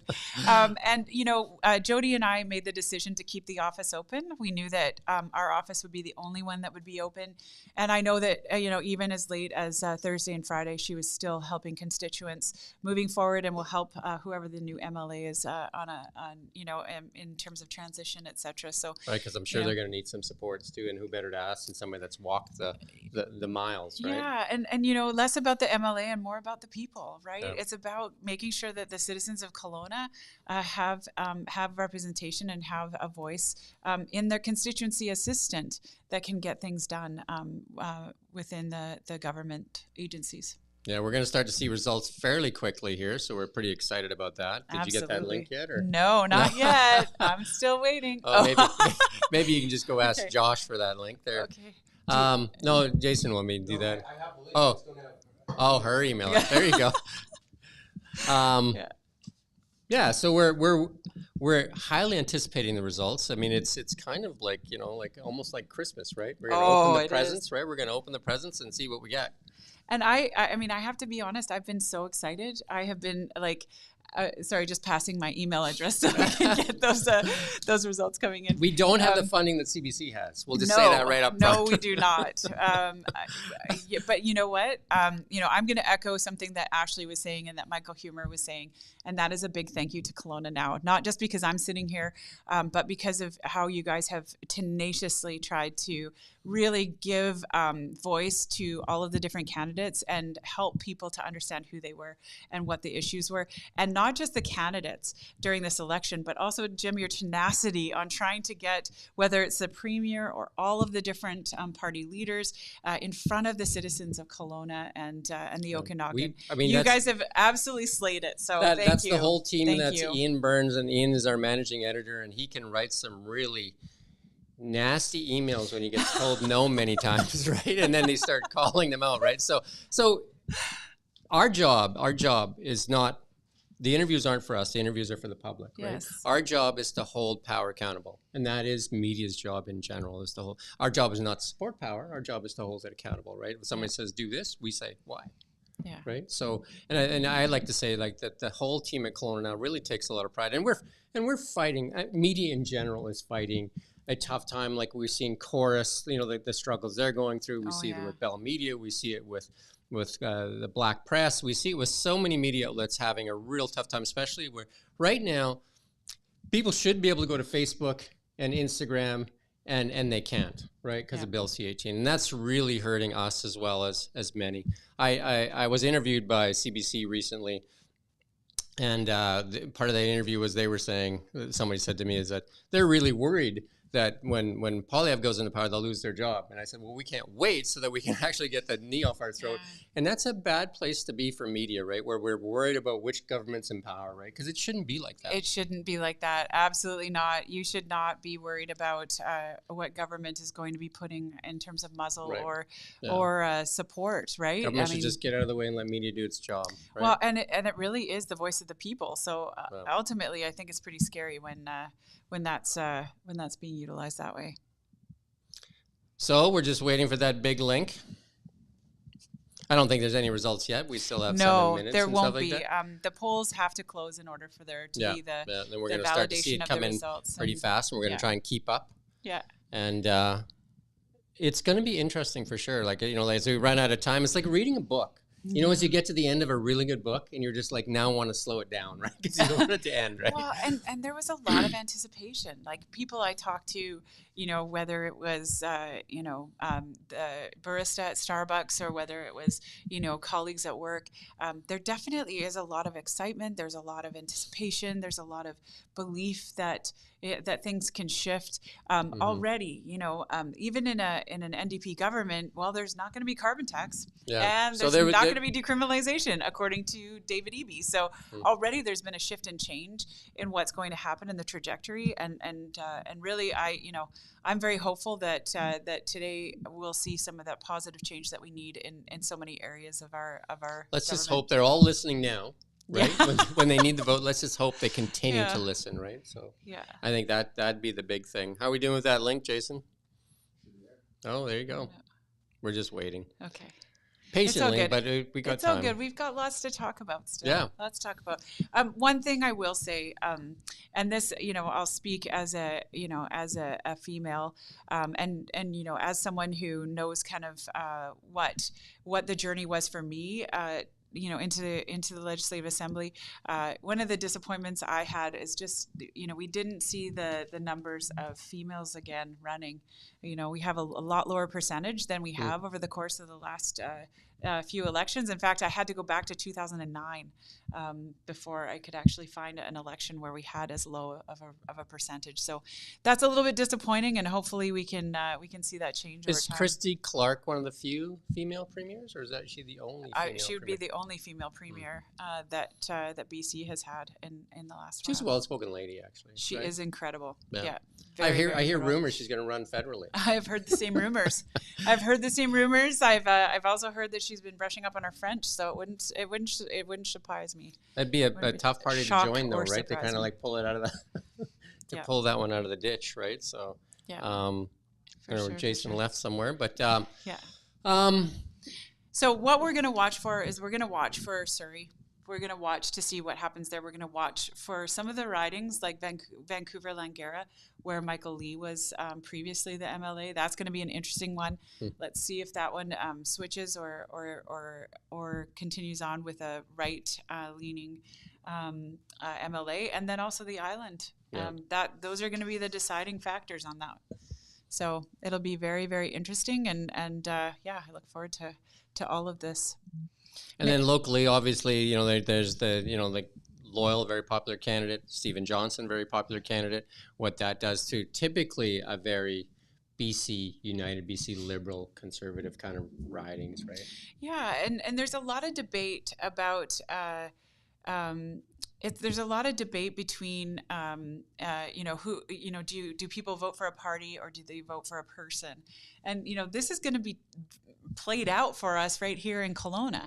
It'll be played out in Kelowna Centre with, are people going to vote for Loyal Wooldridge, which is a known person, he's been on city council now 2 different elections, or are they going to vote for, a party and vote for, the BC Conservatives? That's going to be very interesting. We don't typically have NDP MLAs here in Kelowna, so that will be very interesting to watch or to witness. And then the one in West Kelowna, that will be another one. Are they voting for the person or are they voting for the actual party? And some people say the vote is a vote for change or a vote for more of the same. So it all depends on how you look at it. I know that a lot of people, I guess, the Conservatives took a while to get their platform out, even what they did get out, right? They took quite a while to get. I don't understand why they wait so long to do that. And I don't think they had it.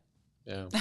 and I think also they saw, a real deflation that EB used when he flipped on the carbon tax or when he flipped on that was their big point, right? Yeah, on involuntary care. They flipped on the decriminalization. And so all of a sudden when you see these flip-flops that are really pulling the air out of your big mantras, you're going to be more reticent to put out an entire policy. But as a political party that is wanting to get elected, you kind of have to do that eventually. And I just didn't see it in a fulsome way. They were handing out the pork pretty good, though. Near the end there, they were handing out a lot of, that's one thing that the BC Liberals didn't really do in the previous election, whereas the NDP were, handing out the free rent and all that stuff. But John Rustad kind of jumped on top of that and started handing it out. And even Kevin Falcon had, that was a really interesting one. No provincial tax on $50,000 of income. Yeah. I mean, that would have really helped a lot of people, I think. Yeah, and it was actually 60,000, I thought. Yeah, I could be wrong, but still, I mean, that would have been an immediate help to most families. It would have been, and it would have helped those that were in the lowest tax bracket the most. The one that puzzles me the most on like some of the things that could help families is this $10 daycare, which doesn't really exist for a lot of people. But why not let people write off the full amount of daycare? Because I think there's a max of $5,000 or $6,000 that you can write out a year.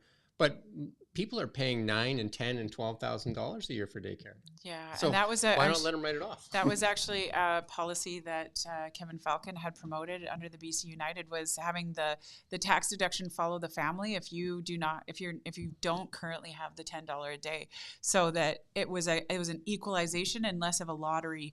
Right now, the NDP have actually shrunk the total number of spaces that are available to British Columbians, right? And it's a lottery as to whether or not you're one of the lucky ones who gets the $10 a day, and other people are taking out second mortgages to try and afford it, or trying to decide between rent or daycare. My daughter was paying $200 a day for care for her child to go to work. So after she pays taxes and all that stuff, like.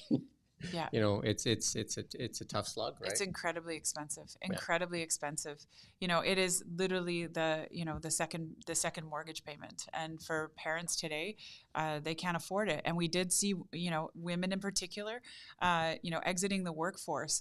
And some people say, well, that's not a very right wing policy, $10 a day daycare or universal daycare plans. Yep. But actually, Quebec proved that it's stimulates the economy when parents have daycare that they can rely on. Absolutely. So people will say, "Oh, she's paying $200 a day daycare. That's so expensive," but it's $20 an hour, right? Mm-hmm. Which is pretty close to minimum wage. You know what I mean? So it's $20 an hour for daycare. Do you know what I mean? Like she's gone for 9 hours, so it's $180 a day. But do you know what I mean? Like, it's not worth while unless you're making a lot of money, right? Well, she's a nurse, so she's not making. Oh, there we go. We got to start to see some of the stuff come down, I guess. No, that's not it. Jason just putting up some stuff so we can see that in a bit there. So I don't think they're not putting the results up yet. They have not been released as of yet. Yeah. It should be 8:01, so the machine should be closed off any moment, right? Yeah. So I don't think anybody gets to vote anymore if you didn't make it in time. No. In 4 years or less, you get to do it again. Yeah, absolutely. All right, so let's play a game. Okay. The three of us can do it. What's our prediction for tonight? And we'll just do it. We'll start with the overall. Is it an NDP, a Conservative, or a? I'm going to say it's going to be a Conservative government by a sliver. Okay, so is it a majority then? It'll be a majority, but by a sliver, like a couple of seats, right? So a tight majority. Maybe an independent. If there's an independent, they may hold the balance, right? Yeah. Well, especially when you've got independents like Dan Davies and Mike Bernier running as incumbent MLAs up in the Peace Country, right? That's going to be really interesting. There could be a couple there, like Stephen Johnson, stuff like that. You know what I mean? Yeah, or Corinna Kirkpatrick is another one to be watched. I mean, she's had a tremendous amount of momentum, and both internal and external polls are showing her neck and neck with the BC Conservative candidate. Where are you at? So I'm going to say, and I know that this is not going to be popular, but I'm going to say it's going to be an NDP minority. And do they have to, they're going to work with the Greens, you think? I won't say what they're going to work with at this point, but I will say it's a minority. I haven't seen what the Conservatives would need to do in the Lower Mainland, but I'm willing to be wrong. Jason, you want to throw in on that? Yeah, I'm kind of leaning towards maybe what Renee is saying. I think it might be slightly to NDP's favor here. I think we're going to see minority government either way. Okay, minority either way. And so for those of you folks that are there at home watching, I'd love to see some of your predictions. Yeah, if you put them up on the screen here. Yeah. We'd love to see them. NDP there you go. gone. All right, I love it. Yeah, yeah, definitely. There is a lot of change vote out there, and how much did their ground game get out? That's what it's going to come down to. And then we have to ask ourselves a question: how many people left it until the NDP 100%? Steve Ross is going NDP. There's the atmospheric river. I mean, I don't know if you were watching, but Surrey and Langley and West Vancouver. How many people stayed home and just chose not to vote? It's going to be an interesting one. It's going to be an interesting one. Oh, vote counts. Oh, okay, and backroom deals. I hope it's not backroom deals, but it might be, absolutely, just like it was with the Greens. And if they're really tight, like there was a tight race out east there recently. That was I think it was Manitoba, wasn't it? Very, very tight, a couple hundred votes or something like that. The recent federal riding. Yeah. The recent federal one, yes. Yeah. It came down to a few hundred votes or something like that. Yeah. So. You never know, right? Yeah. Well, let's see what these machines can do. Back in 2020, that was a real difficulty. There were so many advanced mail-in ballots that were done. I mean, I think it was almost 40% were mail-in ballots. And so there was a large number. And it came down to Jordan Sturdy's riding was won by 30 votes. Eric Foster lost to Harwinder Sandhu out in Vernon. There you go. There's a fan of Loyal. All right. Yes.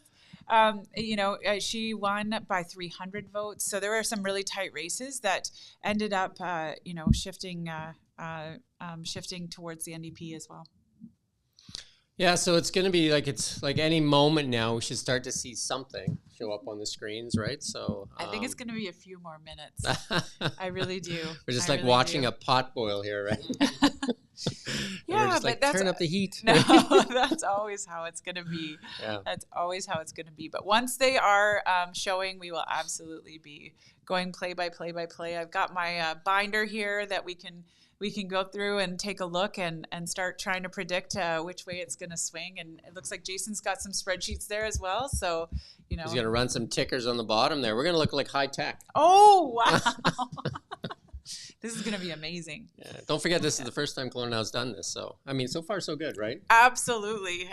Yeah. I hope that we did not disappoint. I hope it's been truly a hoot. One of the things, though, for like if we talk about KelownaNow, the struggles with the NDP, with the Bill C-18 has made us stronger because we're doing different things. We're doing more video. We're pushing harder in different areas, right? So I think that has helped us get better for sure. What is it? Necessity is the mother of invention. That's right. You know what I mean? Somebody puts a hurdle in front of you, you got to figure out how to get over it. Yeah, absolutely. Right? So I think that's one of the big things in business. That's what you do all the time, right? Yeah, and I was just going to say that is evolution. That is how we move forward. That's how we actually move and change. So kudos to KelownaNow, but also to all of those businesses out there that are trying to really make it work inside of the parameters that they're given right now. Yeah, no, it's just, especially the tourism sector for sure too. When you got hit with COVID, then you got hit with wildfires, and then you got hit with the Airbnb, and then you got hit with the minimum wage, and then you got hit with the 5 sick days. You know what I mean? You just got hit, and the the economy, right? Yeah. Like the economy that look at that, we got a rolling ticker. But also, the economic aspects of people saving their money, not being able to go out to the same extent, not being able to travel to the same extent. Yeah. And I mean, man, it really hurt us this last summer. It's just the expense alone, right? It's really hard on people, right? Like just having enough money to kind of like pay the necessities, right? I know that when the interest rates went up that high, that a lot of people are really scared right now when their mortgages renew that they can't make the payment, right? Yeah, and that was interesting about the election. Very few of the leaders spoke about seniors and spoke directly to, to what they would do for seniors. BC United was one of the few that had a whole plan and platform aspect that was dedicated to seniors. And really, a lot of the constituents in my riding were talking about, being in poverty as a senior and not being able to work harder, but I had 70-year-olds that were going out and finding jobs and odd jobs because they no longer could make ends meet. So here's a policy that's being put out there by a U.S. presidential candidate. No tax for seniors.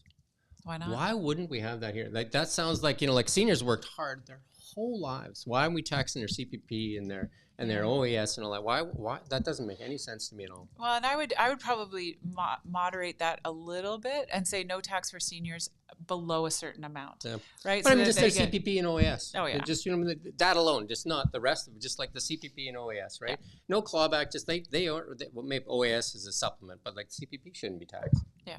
Yeah. I mean, that's something that they've earned. And then the other one they're talking about is no tax on overtime, and I think that would be a really good incentive for people to work overtime, right? Because a lot of people say, I'm not working overtime, right? Well, a lot of businesses can't afford to pay overtime. I mean, it's very, very expensive. Mm-hmm. Yeah, indeed. Yeah. So, one of the questions that's coming up is, will most of the independents align with the Conservatives? And I would say that that there are some alignments that I definitely heard. I went to the debate for the Kelowna mission with Ashley Ramsey and Gavin Dew and Harpreet Singh or Bodahal, sorry, I should say, Harpreet Singh Bodahal. And I would say that there was a lot of alignment. Hi, Jason. There was a lot of alignment between some of what the Conservatives are saying with Gavin Dew and some of what Ashley was saying. I would say it was a little bit more nuanced, and Ashley definitely had more of a social side to her. But having said that, I just don't think we know what the Conservatives' full agenda will be about yet. And hopefully we'll see some of that, and there will be alignment. With Stephen Johnston, I would say certainly that definitely would be the case. Michael Humer maybe a little bit less so. I think he's a right of center, but more of a centrist, and I don't know that he resonated particularly well with some of the strong far right. Yeah, I think he's also got a little bit of frustration with the Conservatives as well. Yes, there will be a lot of collateral damage in this, and there's going to be a lot of repair that will be necessary, and it'll be up to the Conservative Party of BC to see that through. And the mayor says hello to you. We got results. Oh, okay. We got some results coming in, so here we go. Awesome. It looks like Gavin Dew in the lead here. Okay, well, you've got it. It's not here for me. I'll give you a quick rundown. Harpreet Okay. Bodapal in with there we go. 30. Do you have it now? Yep. I'll let you carry on. No, it's good. It's good. Okay, so overall, we've got the percentage of the vote. We've got the BC Conservative winning on the percentage at 46.55 right now, NDP at 43.22. But if we go down to the actual Kelowna ridings, Kelowna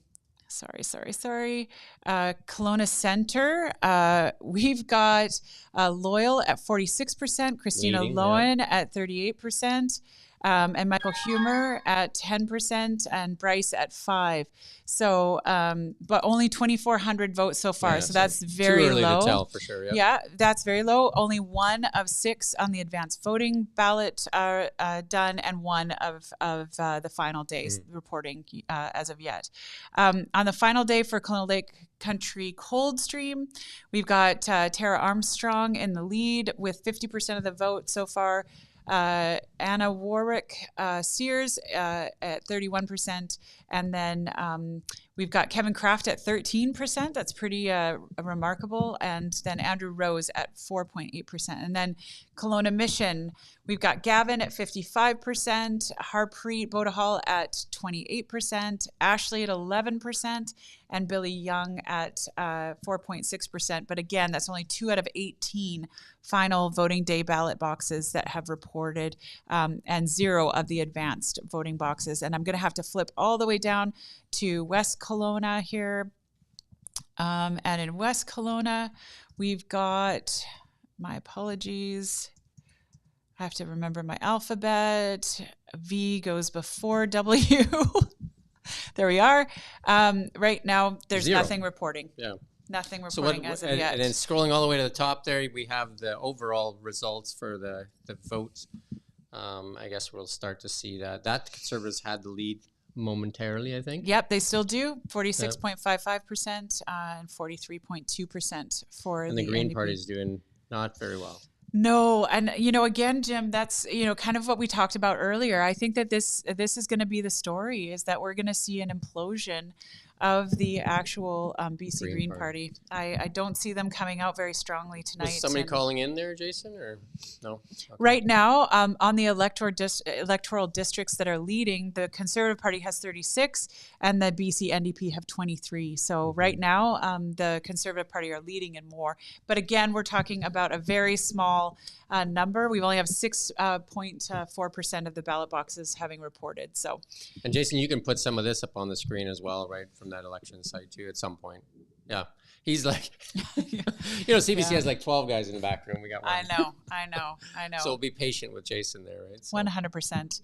100%. If we go to, we do have somebody calling in. If we go to Abbotsford, we're looking at, right now it's a neck and neck. I mean, we've got 445 votes for the Conservative Party and 304 for the NDP, and that's a riding that there are only 2 candidates. Right. Abbotsford South, it looks like the Conservative Party, Bruce Banman, who's the incumbent MLA. There is no Conservative candidate in that party? Bruce Banman is the so Conservative. I didn't see that part. Yeah, Bruce Banman is there. Abbotsford West has not reported yet. So, and then Boundary Similkameen, which is again just to our neighbors to the south, the Conservative Party, again only 1 out of 10 advanced voting ballots and 3 out of 22 on final day. But right now we've got the Conservative Party, Donegal Wilson, who's got 48%, and Rolly Russell at 41%. That's going to be a duke it out. It looks like. Does this thing refresh on its own, or do you have to hit that? No, I'll thing? hit it. There you go. Oh, Donegal Wilson and Boundary Similkameen just took a bigger lead there. Again, only 5 out of 22 reporting on final voting day, but 50% of the vote, whereas Rolly Russell has 39%. So definitely one to watch there. We start to see trends when we start to see half the ballots kind of counted, right? We start to see where things start to trend, right? So yeah, if we look back at Kelowna Centre, right now Christina Lowen at 42%, Loyal Wooldridge at 42%. So that's a neck and neck. That right? is definitely going to be close. Likely, right? Yeah. Michael Humer sitting at 10.5% and Bryce at 4.6%. Kelowna Lake Country Coldstream, Tara at 54%, Anna at 30%. So still definitely a conservative one there.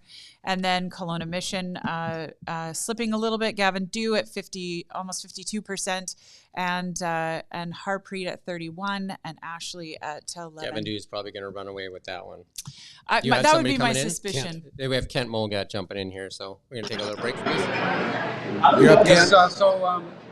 Jim, Renee, this is Midtown Station where they've just switched off the music and turned on election coverage in the back. This will be where Christina Lowen either celebrates a win or drowns her sorrows later on. There's a group of about 40 people gathered to see the results as they come in. Now, what we're hearing is that Lowen won't be joining them until the final results are known.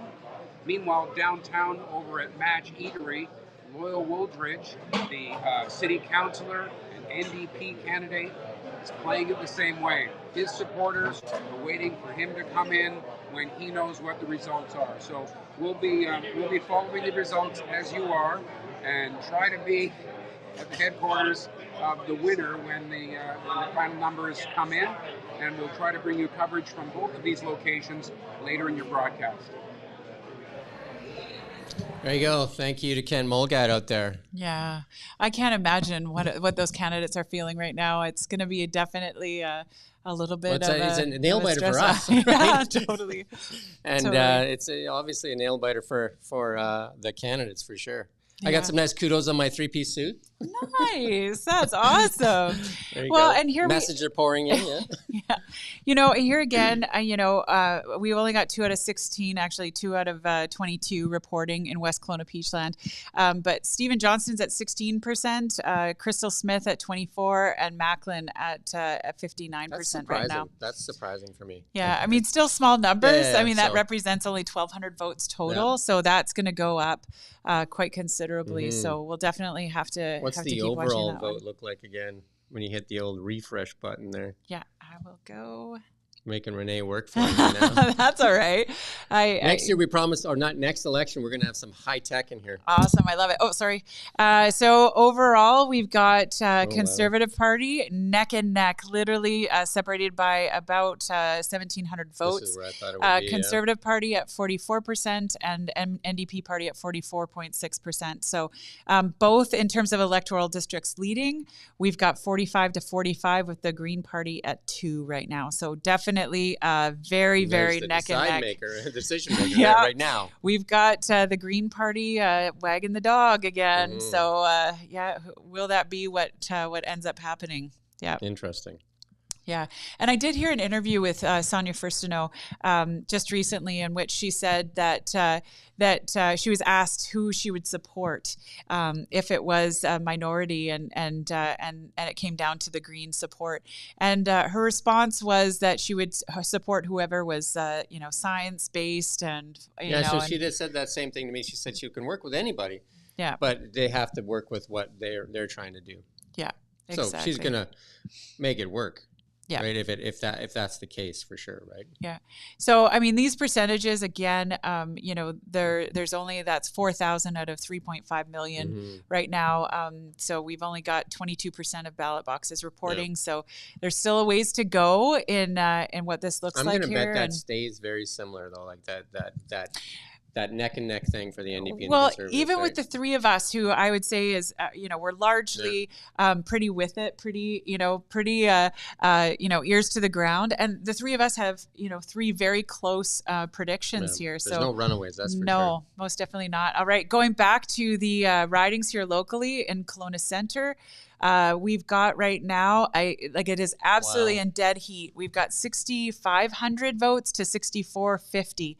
Loyal just pulled ahead at 42.76%, with Christina Lowen at 42.39 and Michael Humer at 11. Right? So very, very, very tight. Yeah.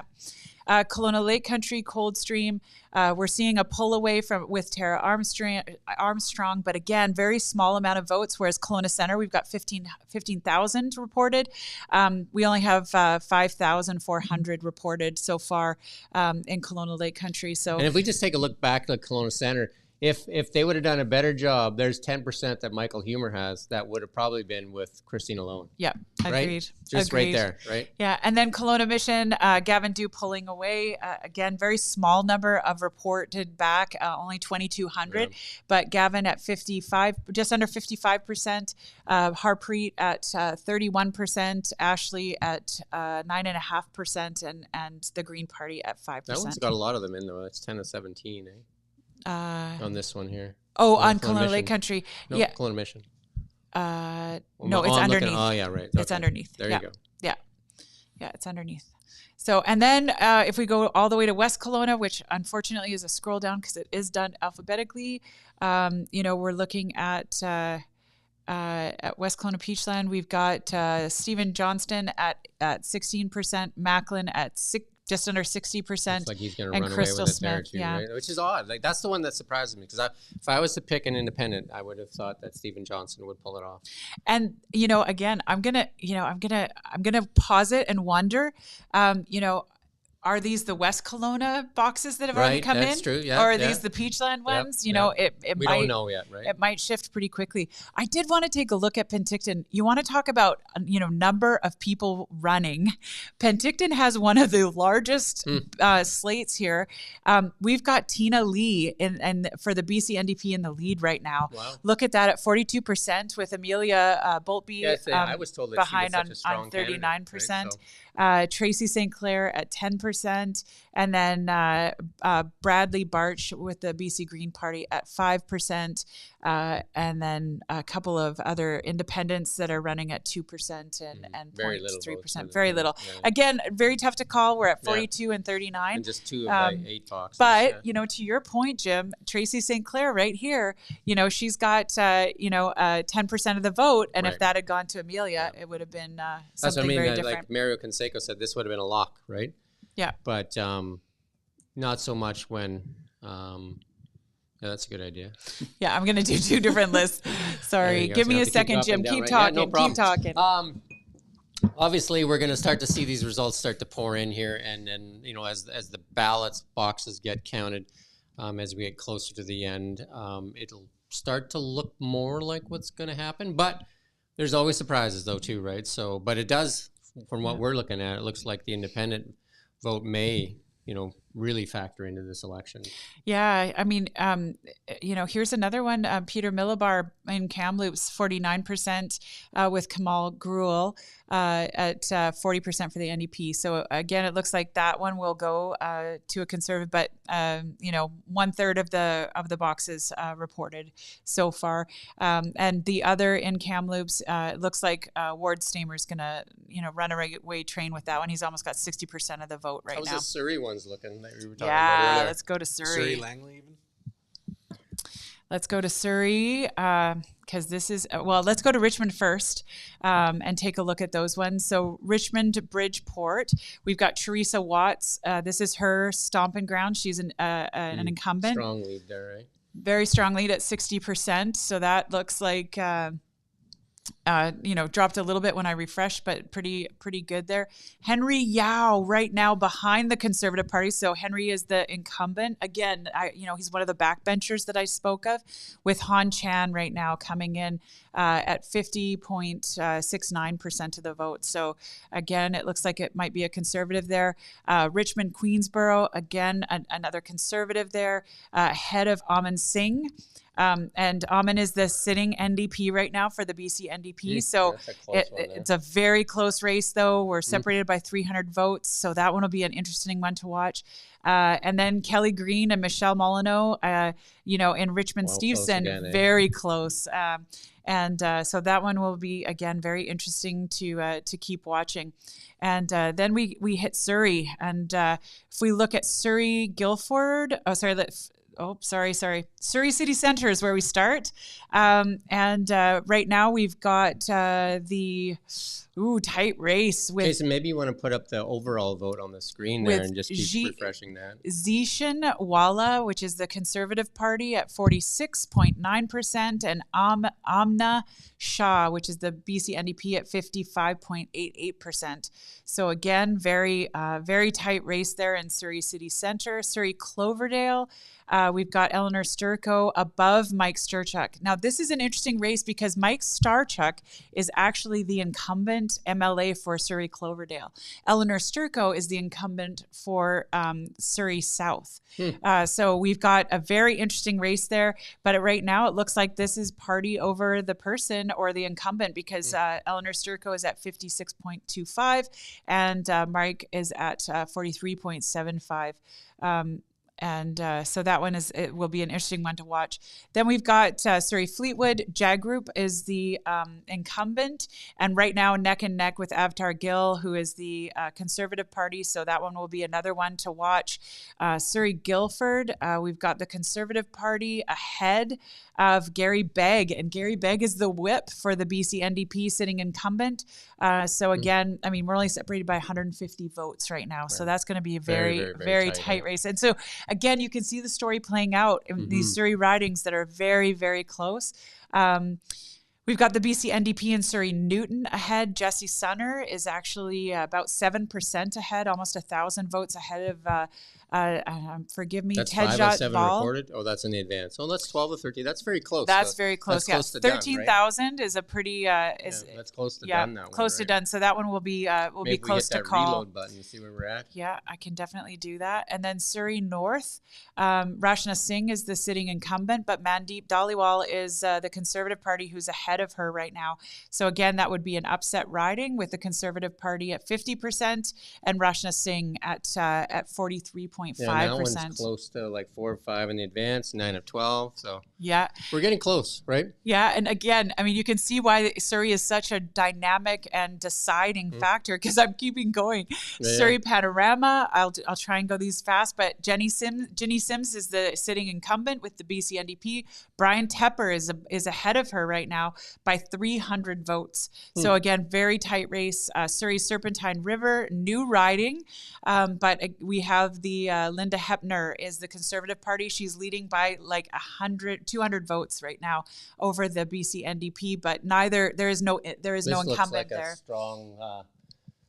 The Surrey South there. Surrey South and Brent Chapman, he was the one that got into all the hot water at the very end, and that's the one that we heard the BC Conservative leader say, "Hey, the voters decide, whether or not he should be voted in." But right now he's winning by almost 3,000 votes. So that's a very decided, pretty strong lead for sure, right? And this is another one where there's only 2 candidates. So, we talk about that vote split, it seems to be somewhat of a factor. You want to chuck up the main one there again, Jason, to recite? And then we've got Trevor Halford winning. Surrey White Rock is his home riding. He was a BC United, and he is winning under the Conservative Looks like this is shifting a little bit as we move along here, because the Conservatives are falling behind the NDP there now. Oh, yeah.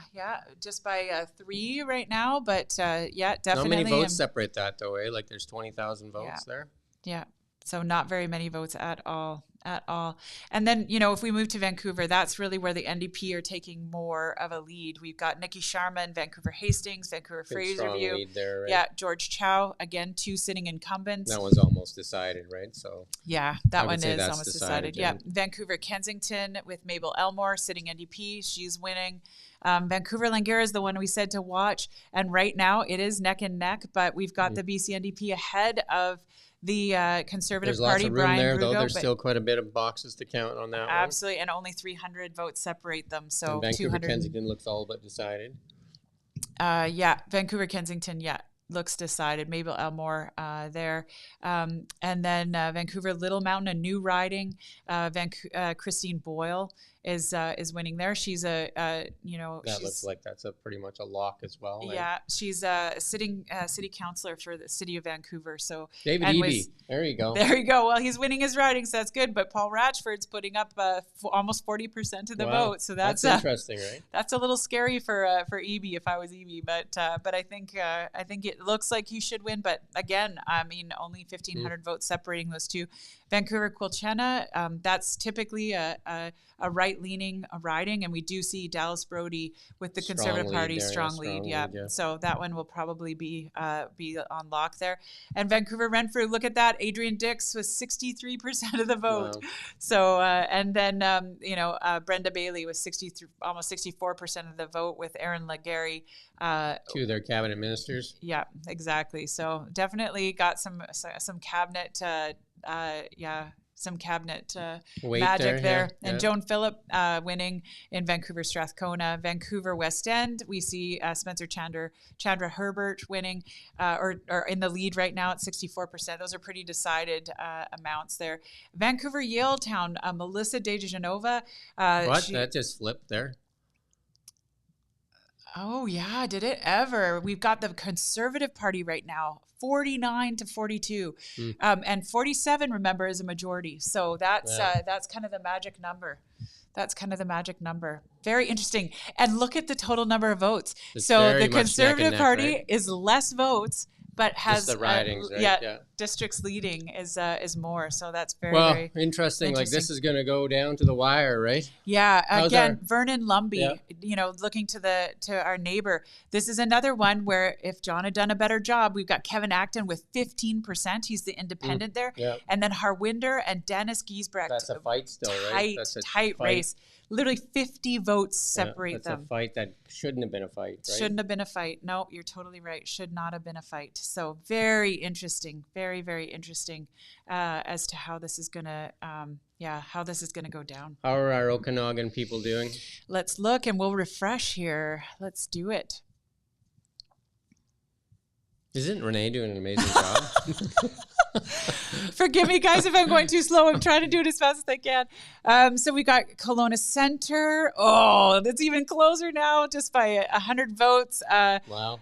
Loyal leads Christina Lowen by 100. 8 to 15. So there's still a lot of boxes to count there. Yeah, and good. Wow, what a turnout. 18,000. How's Michael Humer doing? 1,900 so again, votes. The difference would have been there for sure. 100%. Right, Kelowna Lake Country Coldstream. Running away with it, I think. Yep, right? Most definitely. Kelowna Mission. Gavin's down a couple percent. Looks like he's leaking a little bit to Harpreet and to Ashley, who's up 11.8% right there. So that one's still got a bit to go because advances aren't counted. There's a lot of advance boxes, a lot of advance polling. Yeah, right?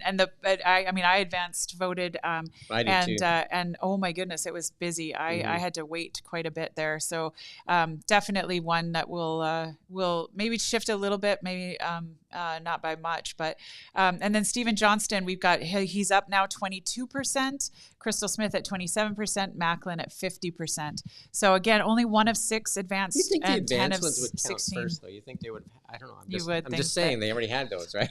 I don't know how they are done. I'm not sure.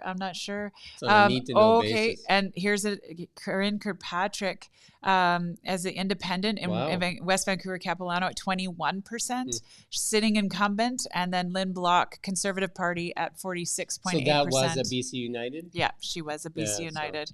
Yeah. I want to move to the piece if we can. I know that not everyone is really interested, but again, heated races. But you look at Jordan Keeley with the Conservative Party with 74% against Dan Davies with 20%.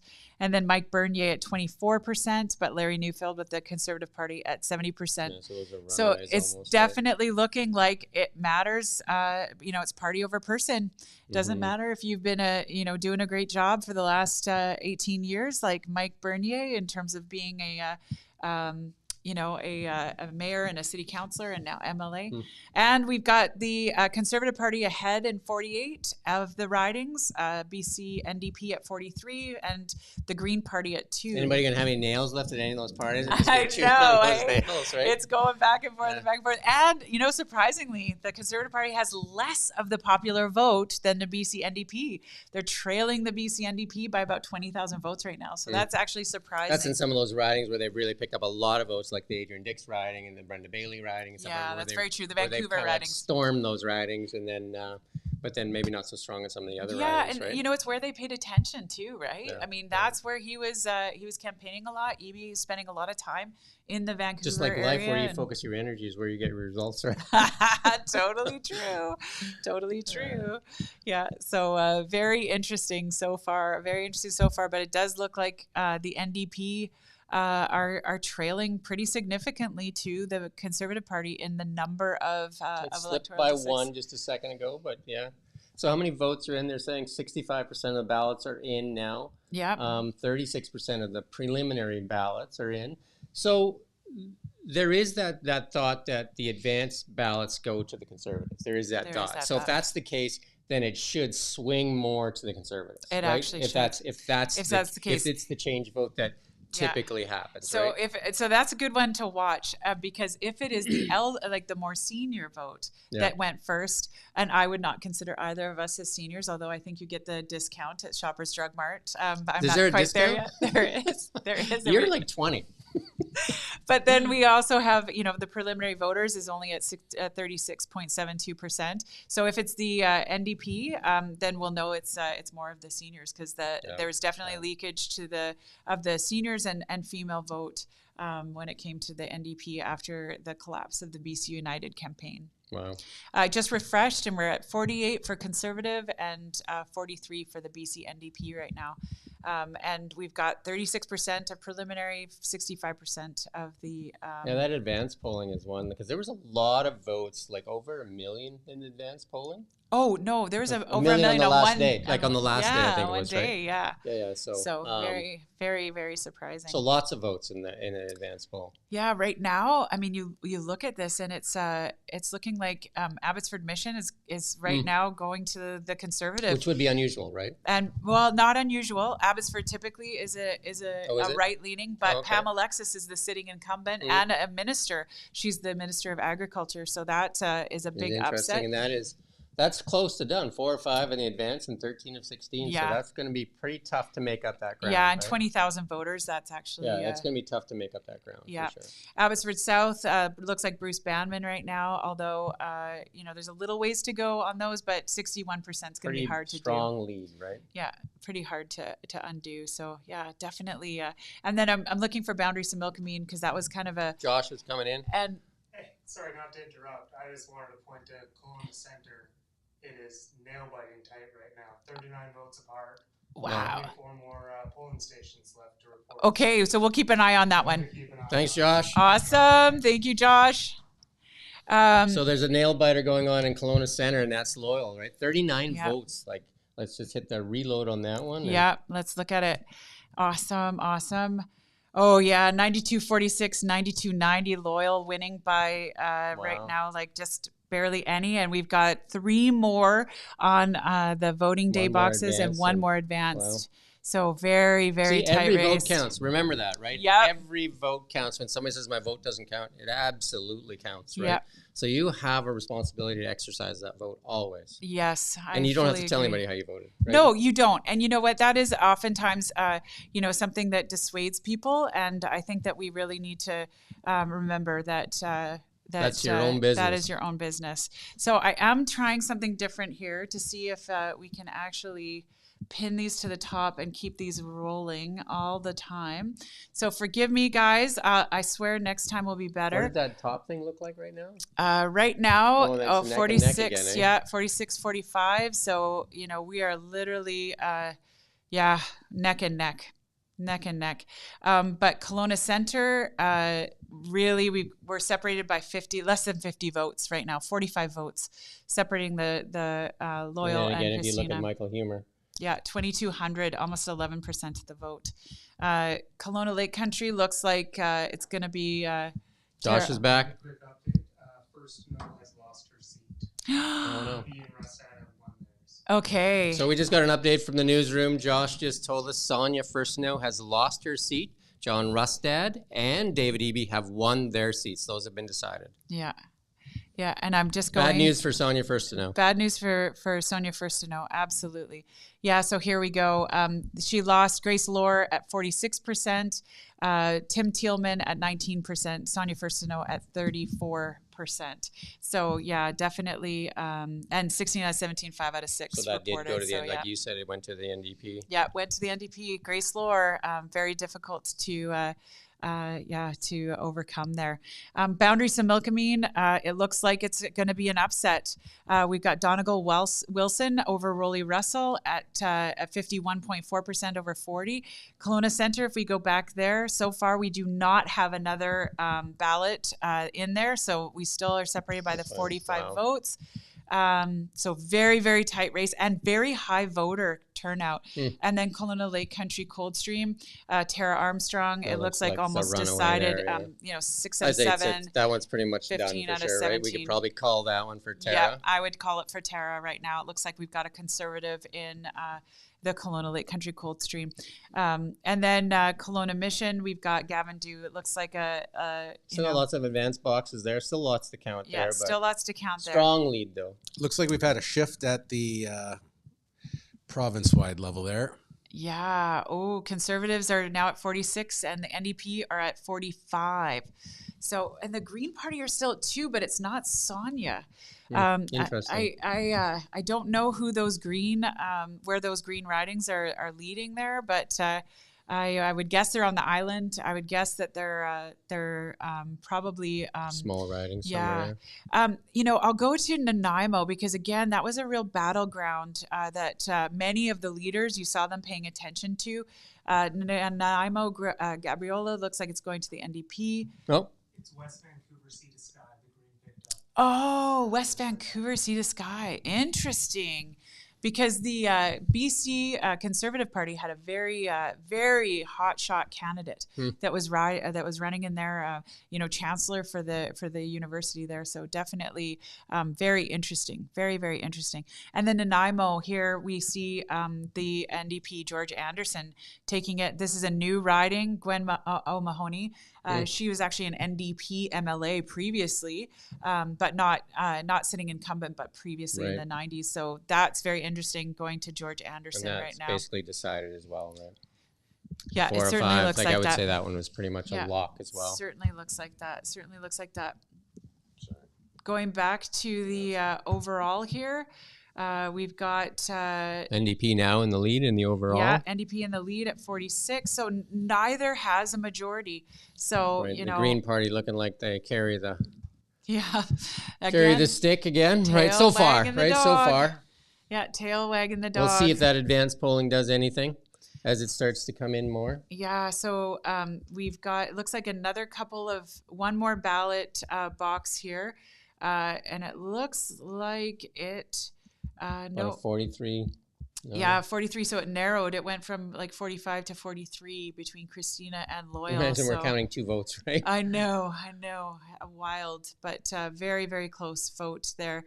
Kelowna Lake Country Coldstream. That's I would say that's a foregone conclusion. Kelowna Mission, still not very many votes in there. 8,000 votes, 11 out of 18 final day, and 1 out of 5 on the advance. So that one's still Ashley Ramsey at 12%. Gavin at 51.5%, but I would say that one is still got a lot of respectable ballots. Votes there for Ashley for sure. Yeah. Stephen Johnson.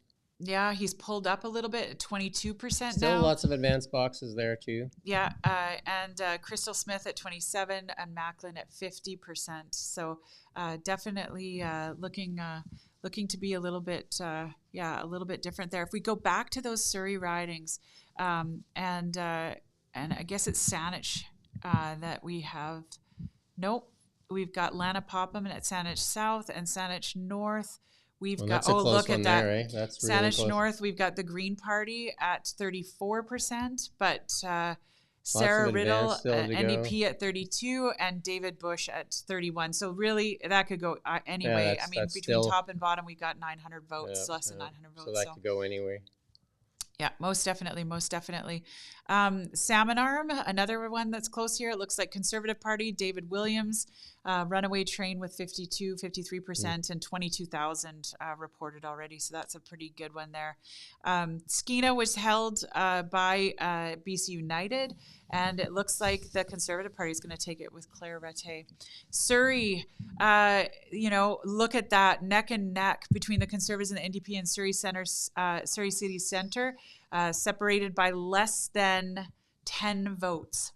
Jason's going to show us something here. Oh, the BC NDP are taking it away. We've got 47 to 44. So right now it looks like BC NDP would be in the majority. Driver's seat right now. And then we got the advanced polls now at 43%. You want to put that back up for a second, Jason? The advanced polls are about 43% counted, and the ballots are about 75%. So still too early to call that.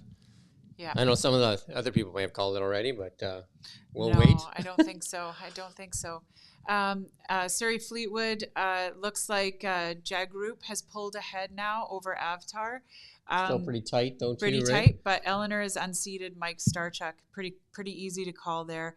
Although we have a lot of boxes that have. I think that's wrong though. It's saying 0 out of 5 and 0 out of 14, but that doesn't seem how's right. the votes then? Oh yeah, there's not many votes. There's not many. Only 200. That's interesting. So yeah. That's a very weird somebody one. Hasn't plugged the machine in. Yeah, exactly. Surrey Guildford, we've got Gary Begg, who's pulled up a little bit with Hanvir Randawa. So that one to watch, definitely. And we've got the Surrey Newton. Looks like that the BC NDP is going to take that one. But right now, that's just right now.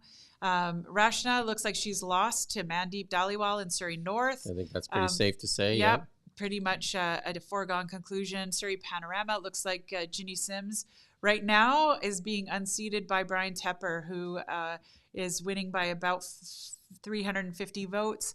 Surrey Serpentine, it looks like it's the Conservative Party, but only by 500 votes. Oh, right so now. tight, eh? So tight. Brent Chapman safely in at 58%, and that one is I would basically call Surrey South and Surrey White Rock. I would call as well. Definitely a pretty healthy. There's some advanced polls. Well, I guess there's still some advanced ones. Yeah, I guess so. So, I want to go back to the Kelowna Centre. BC NDP 48 to 43 right now. Boundary Similkameen, it looks like the Conservative Party is still in the lead there. Kelowna Centre, Loyal up by 60 votes right now. Oh my goodness, that is 5 of 6. That's getting close to done, though, right? Getting close to done. But 60 votes is not much, right? Depends on which part of town that you know what I mean, like which box they count, right? So that one is going right to the wire, I think. Yep, that is a nail biter. 60 votes is not a lot of votes, that's for sure. And then Kelowna Lake Country Coldstream, that one we've pretty much called already. We're waiting for 2 boxes still, but such a healthy lead there with Tara. So they finally have some boxes in the Kelowna Mission one there, 13 of 18 and 1 of 5 in the advanced polling. Yeah. But pretty big lead. Oh, Jason's coming back with something. Yeah, BC NDP pulling ahead, 48 to 43. How much of that is in advance now? We have 44% of the advance in, 78% of the total ballots in. But it looks like the NDP is building a bit on that lead. Yeah, right? Which would go to the theory that it's the senior vote that is more prone to the NDP or more favorable towards the NDP. Interesting. Yeah, and then West Kelowna Peachland, only 1 out of 6 advanced, but 13 out of 16 final day. And we've got Macklin with 50%, so he's dropping. And Stephen Johnston at 22 or just under 22%, and Crystal Smith at 27%. And that's that, like the paper candidate there too, right? So that's Yes. just a party vote, right? So Yeah, that is definitely a party vote. Definitely a party vote. So, I mean, the story here is, if the NDP keep going up, then it really was a senior vote that was in that advanced poll, because we do have 78 of the ballot boxes already counted. You know what? I think this is 78% of the total of all of the ballot boxes, and this is what's the percentage of voter turnout.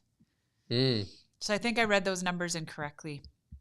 I think you're right. So this is actually like, wow, if we only have 45% of voter turnout, that would be bad. So let's hope that last 20% is a real like barn burner, as it were. Yeah, because that would be horrible. That would be horrible if only 44.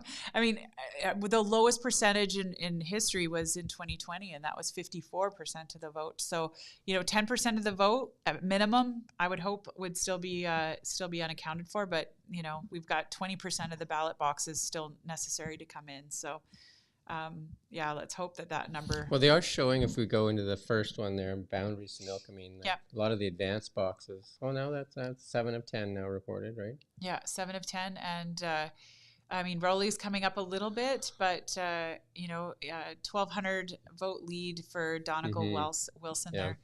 Kelowna Centre, I just refreshed, but they're still at 60 votes separating Loyal and Christina. So definitely too close to call right now. There, I just did it again, and now they are, Still about 50 votes. 6 or 57 votes. Yeah, like really tight. Barely changing, right? Yeah, really tight. And there's one more box and one more advanced box, right? Well, and there will be mail-in ballots. I don't know when those get counted, or if that's counted before or after. Out-of-district ballots still in pro. Jason's got something for us. Oh, there we go. The Conservatives tightening 45, tightening up. Yeah, BC NDP at 46, and Green Party still at 2. So, I hope everybody's got their heart medication. Yeah, no doubt. This is really tight. Wow. Yeah, very, very close. Very, very close. And I mean, hats off to Christina and Loyal. Man, that would be an absolute nail biter. Just refreshed it, still 52 votes separating them. So just very close to call. Yeah, this is the mail-in right here, the out-of-district that's still mail-in. So you can't really call that till when there's 50 ballots, right? No, totally. Nail biter decided by a razor margin. Yeah, you're right, me. Absolutely, you are right. This is this is the tightest I've ever seen it. I talked about the 30 votes in the, West Vancouver Sea to Sky riding in the 2020 election. So definitely tight, very definitely tight. We are starting to 13 out of 18 now in Kelowna Mission.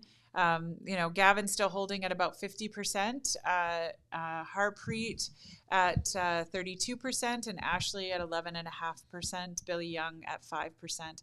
And that's a real shift. I got to hand it to Amanda Poon, who ran against me in the 2020 election as the Green candidate. She was actually up at the 15%. Wow. So that's a real shift, and and that's a little bit less from Gavin Dew than what was seen previously. So again, is that the Ashley Ramsey independent vote that's really changing that up a little bit. And then West Kelowna, Stephen Johnston still not making much headway, 21.7%, Macklin at 50.8%, and Crystal at 27%. And again, we've got 2 out of 6 and 14 out of 16. Again, I don't know what the out-of-district ballots is going to look like, or how many of them there are. Can you put up the main one again, Jason? I'm just going to step out into the newsroom after you flash that up there, too. So tightening up, we've got the BC NDP at 46 and Conservative at 45. Really, neither has a majority. So too difficult to call at this point. Very, very tight race.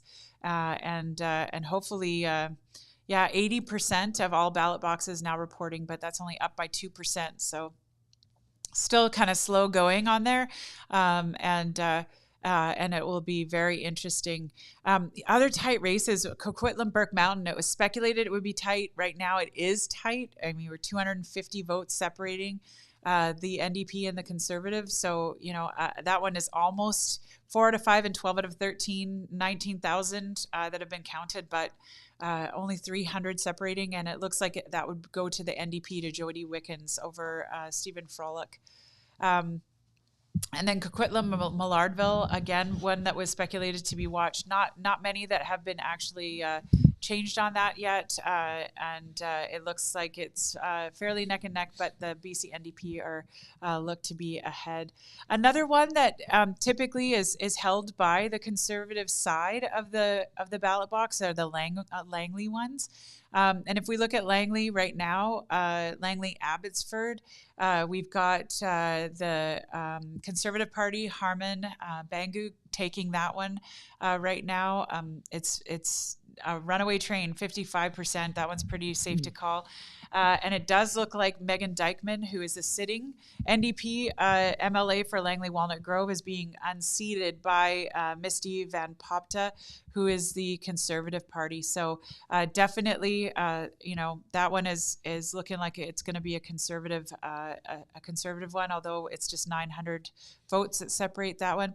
Langley Willowbrook is look like Andrew Mercier, who is the sitting NDP, is being taken out by Jody Tour. It's pretty close, 800 votes, but I mean, lots of ballot boxes, only one ballot box. Somebody just put up, like, in Europe, they do those runoff elections. If you have to, then they eliminate. I think they did that even when you were running for leadership, right? So Yeah, you run off instead of having that watered down vote, I guess.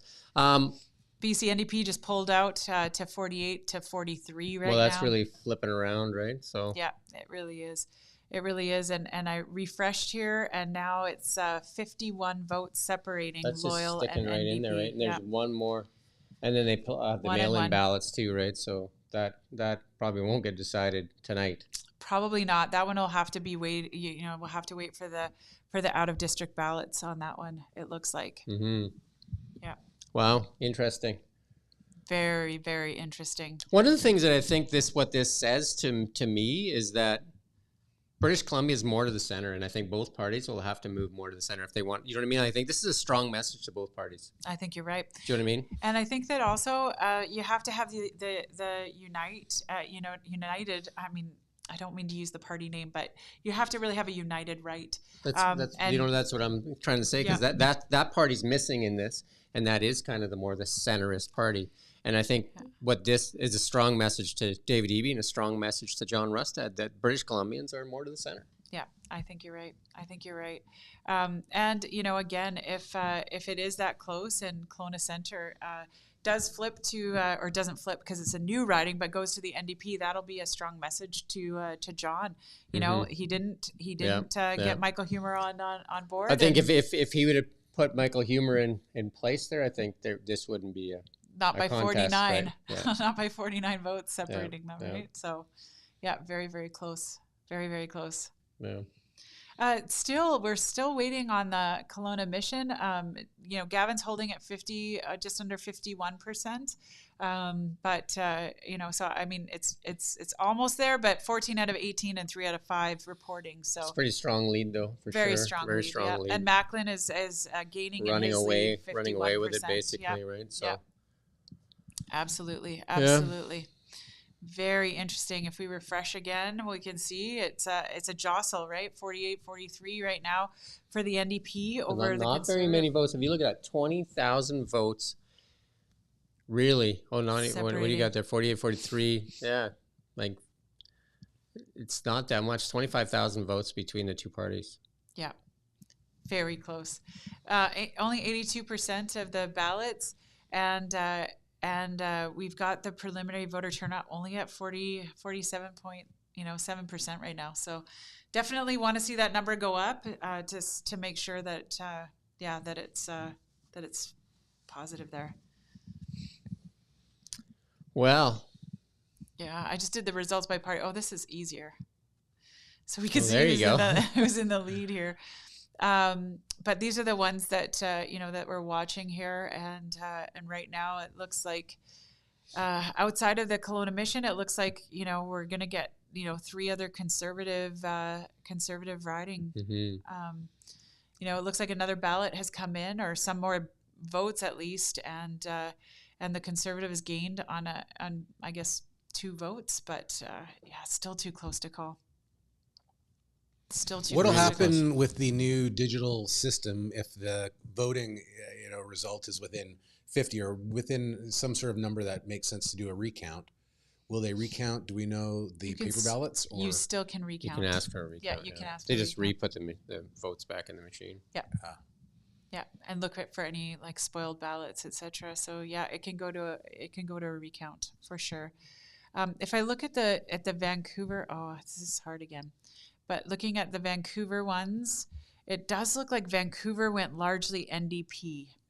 No surprise there, though. No surprise, but it does look like Vancouver is going NDP here, but it looks like Surrey is actually going conservative. Which is what you said to watch for, yeah. Yeah. So it looks like all but one, Surrey Newton, 2, and Surrey Cloverdale, it just doesn't have very many reported there.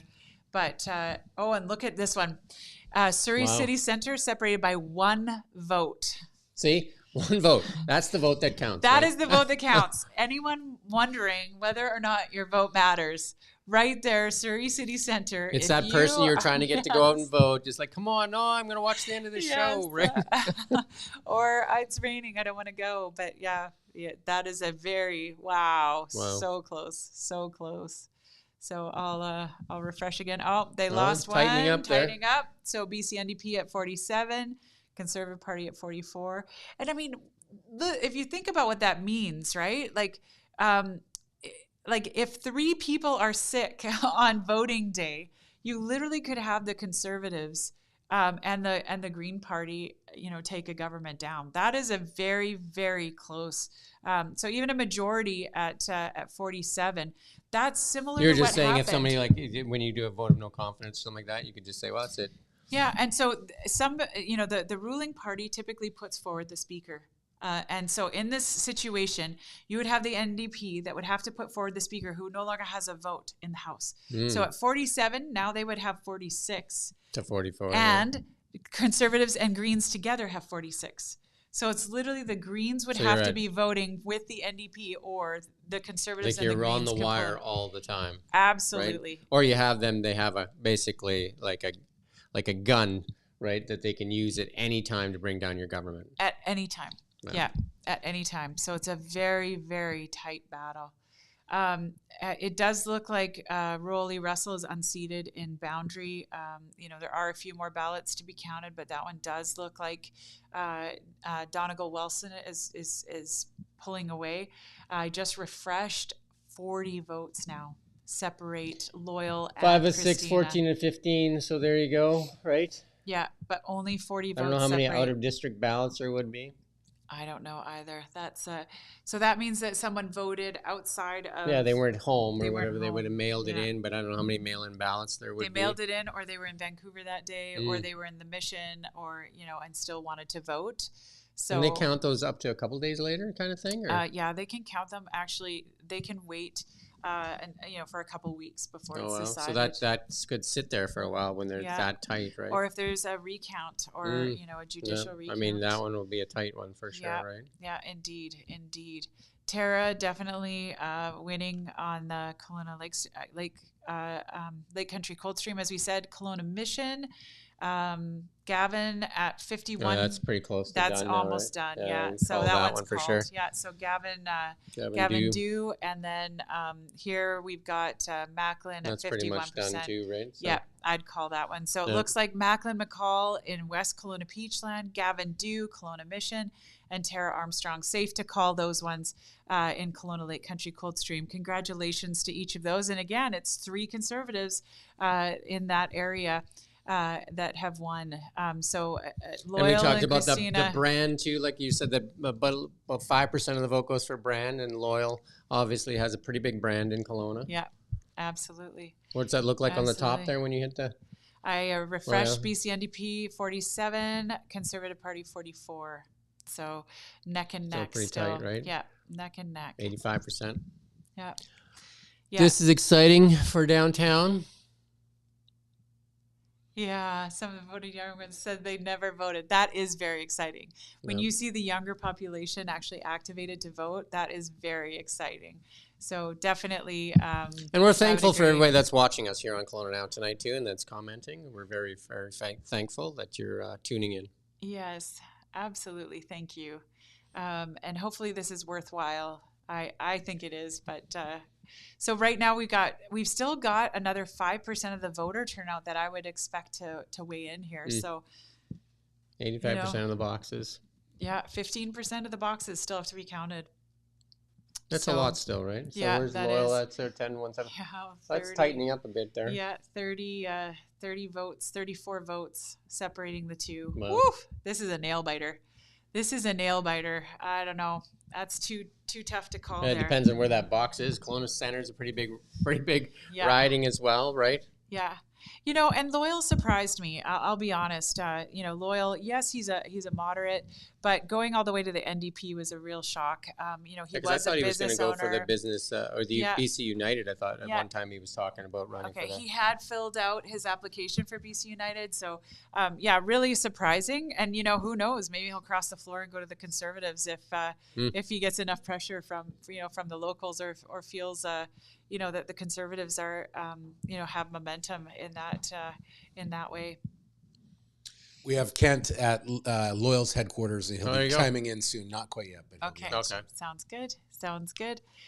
Going back to the Surrey ridings, just take a look here.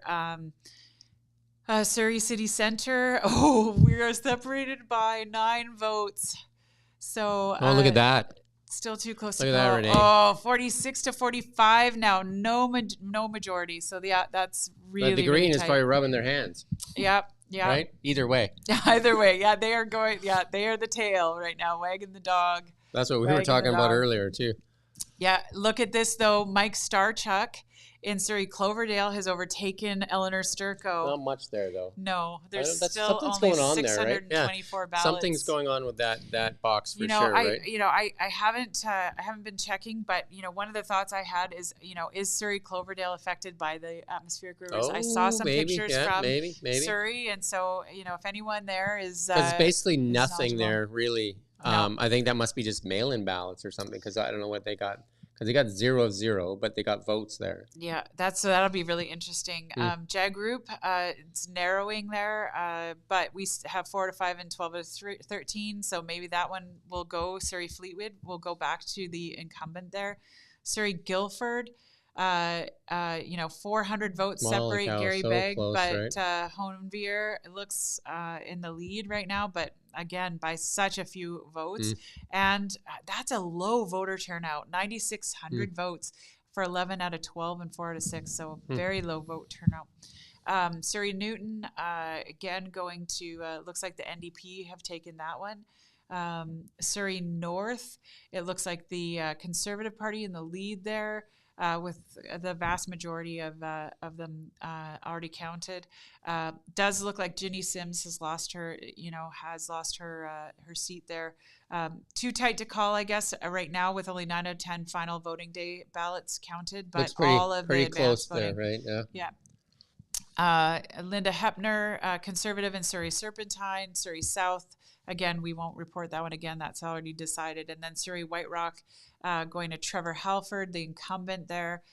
So very, very close, very tight in those Surrey ridings. Still very tight, very difficult to call.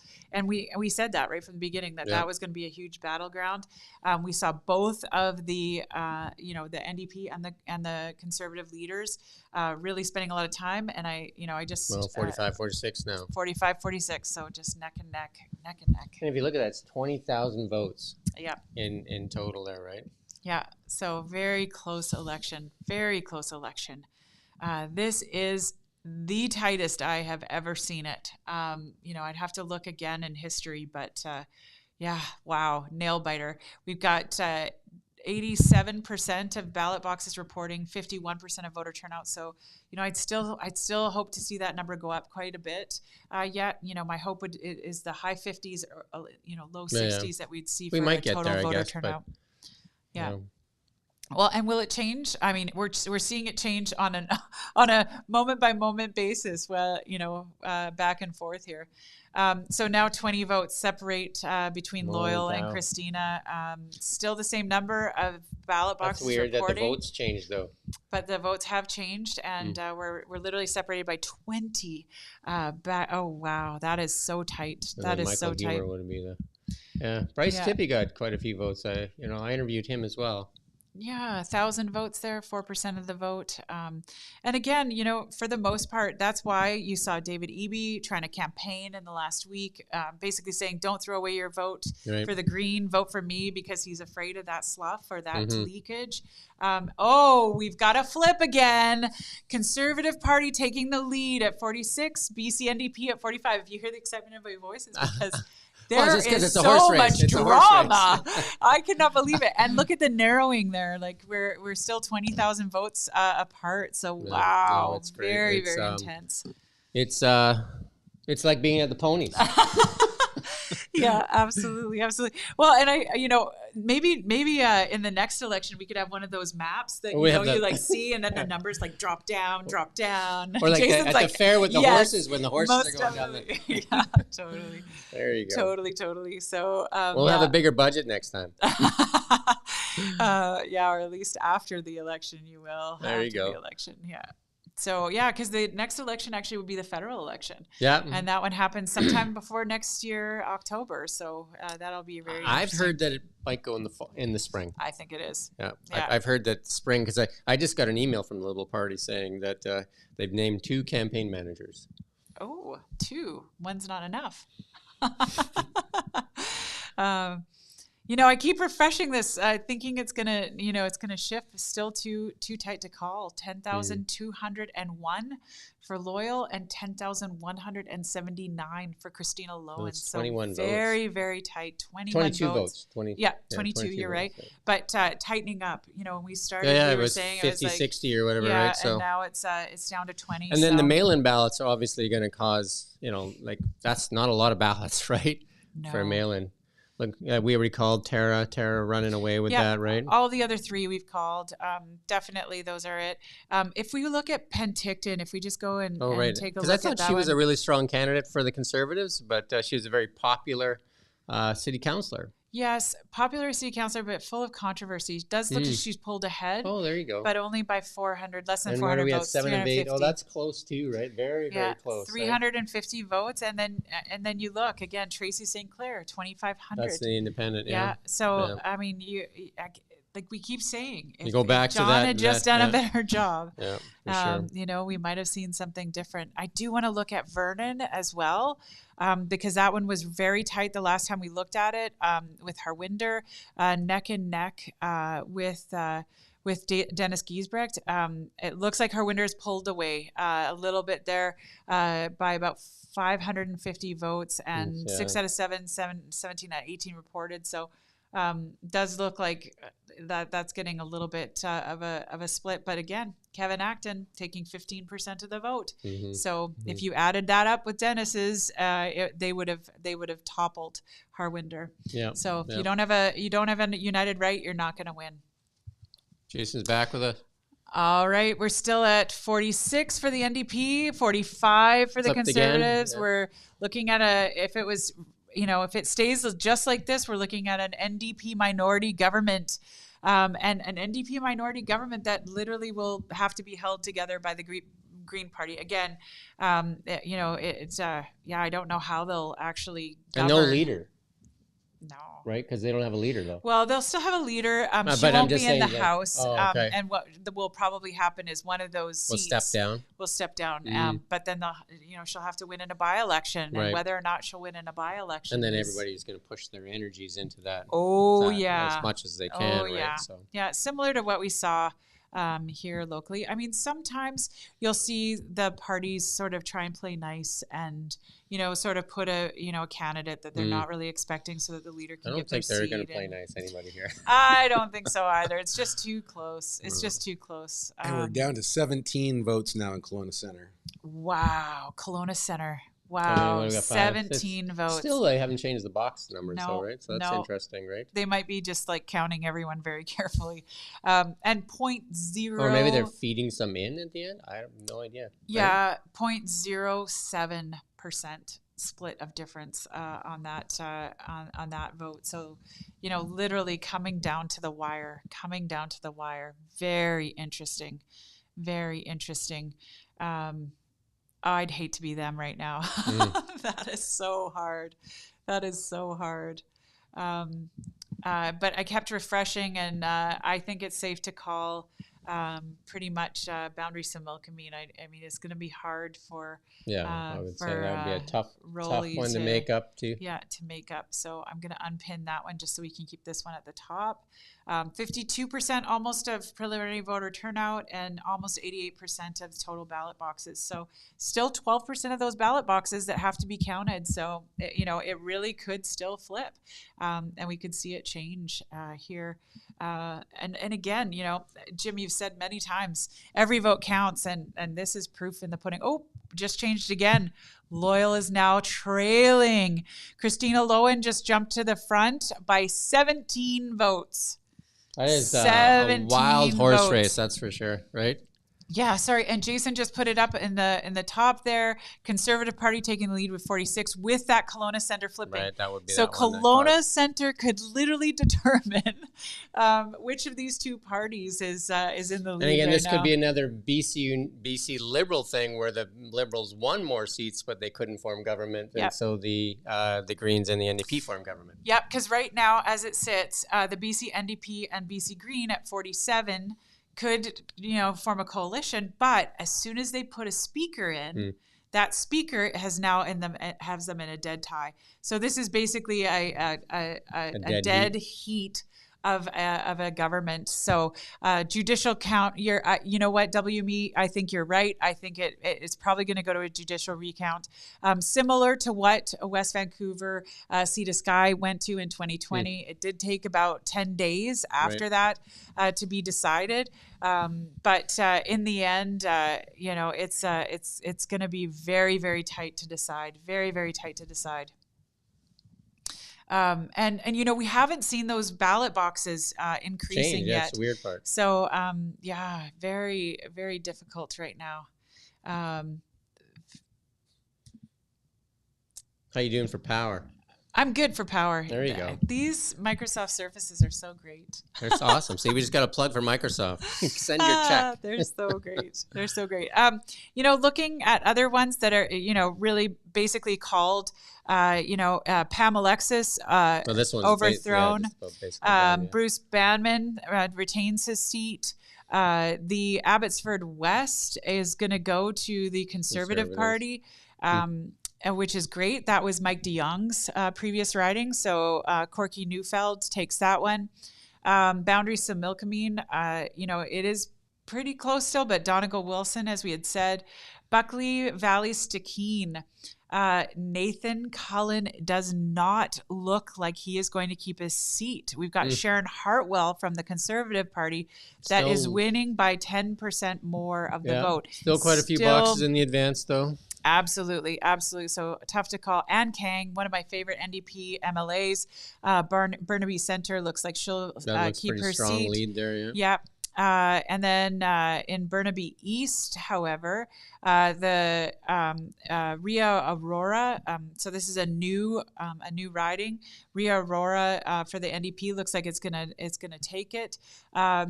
Raj Chauhan, who is the Speaker of the House previously, he's looks like a healthy lead in his. Burnaby New West, Burnaby North. Oh, this is a tight one. 800 votes separate Janet Routledge and Michael Wu. So again, that's a tight one between the NDP and the Conservative Party. 800 votes could flip it, but 3 out of 4 advanced voting ballot boxes reporting in 12 out of 13 final. Burnaby South, Metrotown, it looks like that one is going to go to the NDP as well. So Burnaby looking like it's going to go NDP.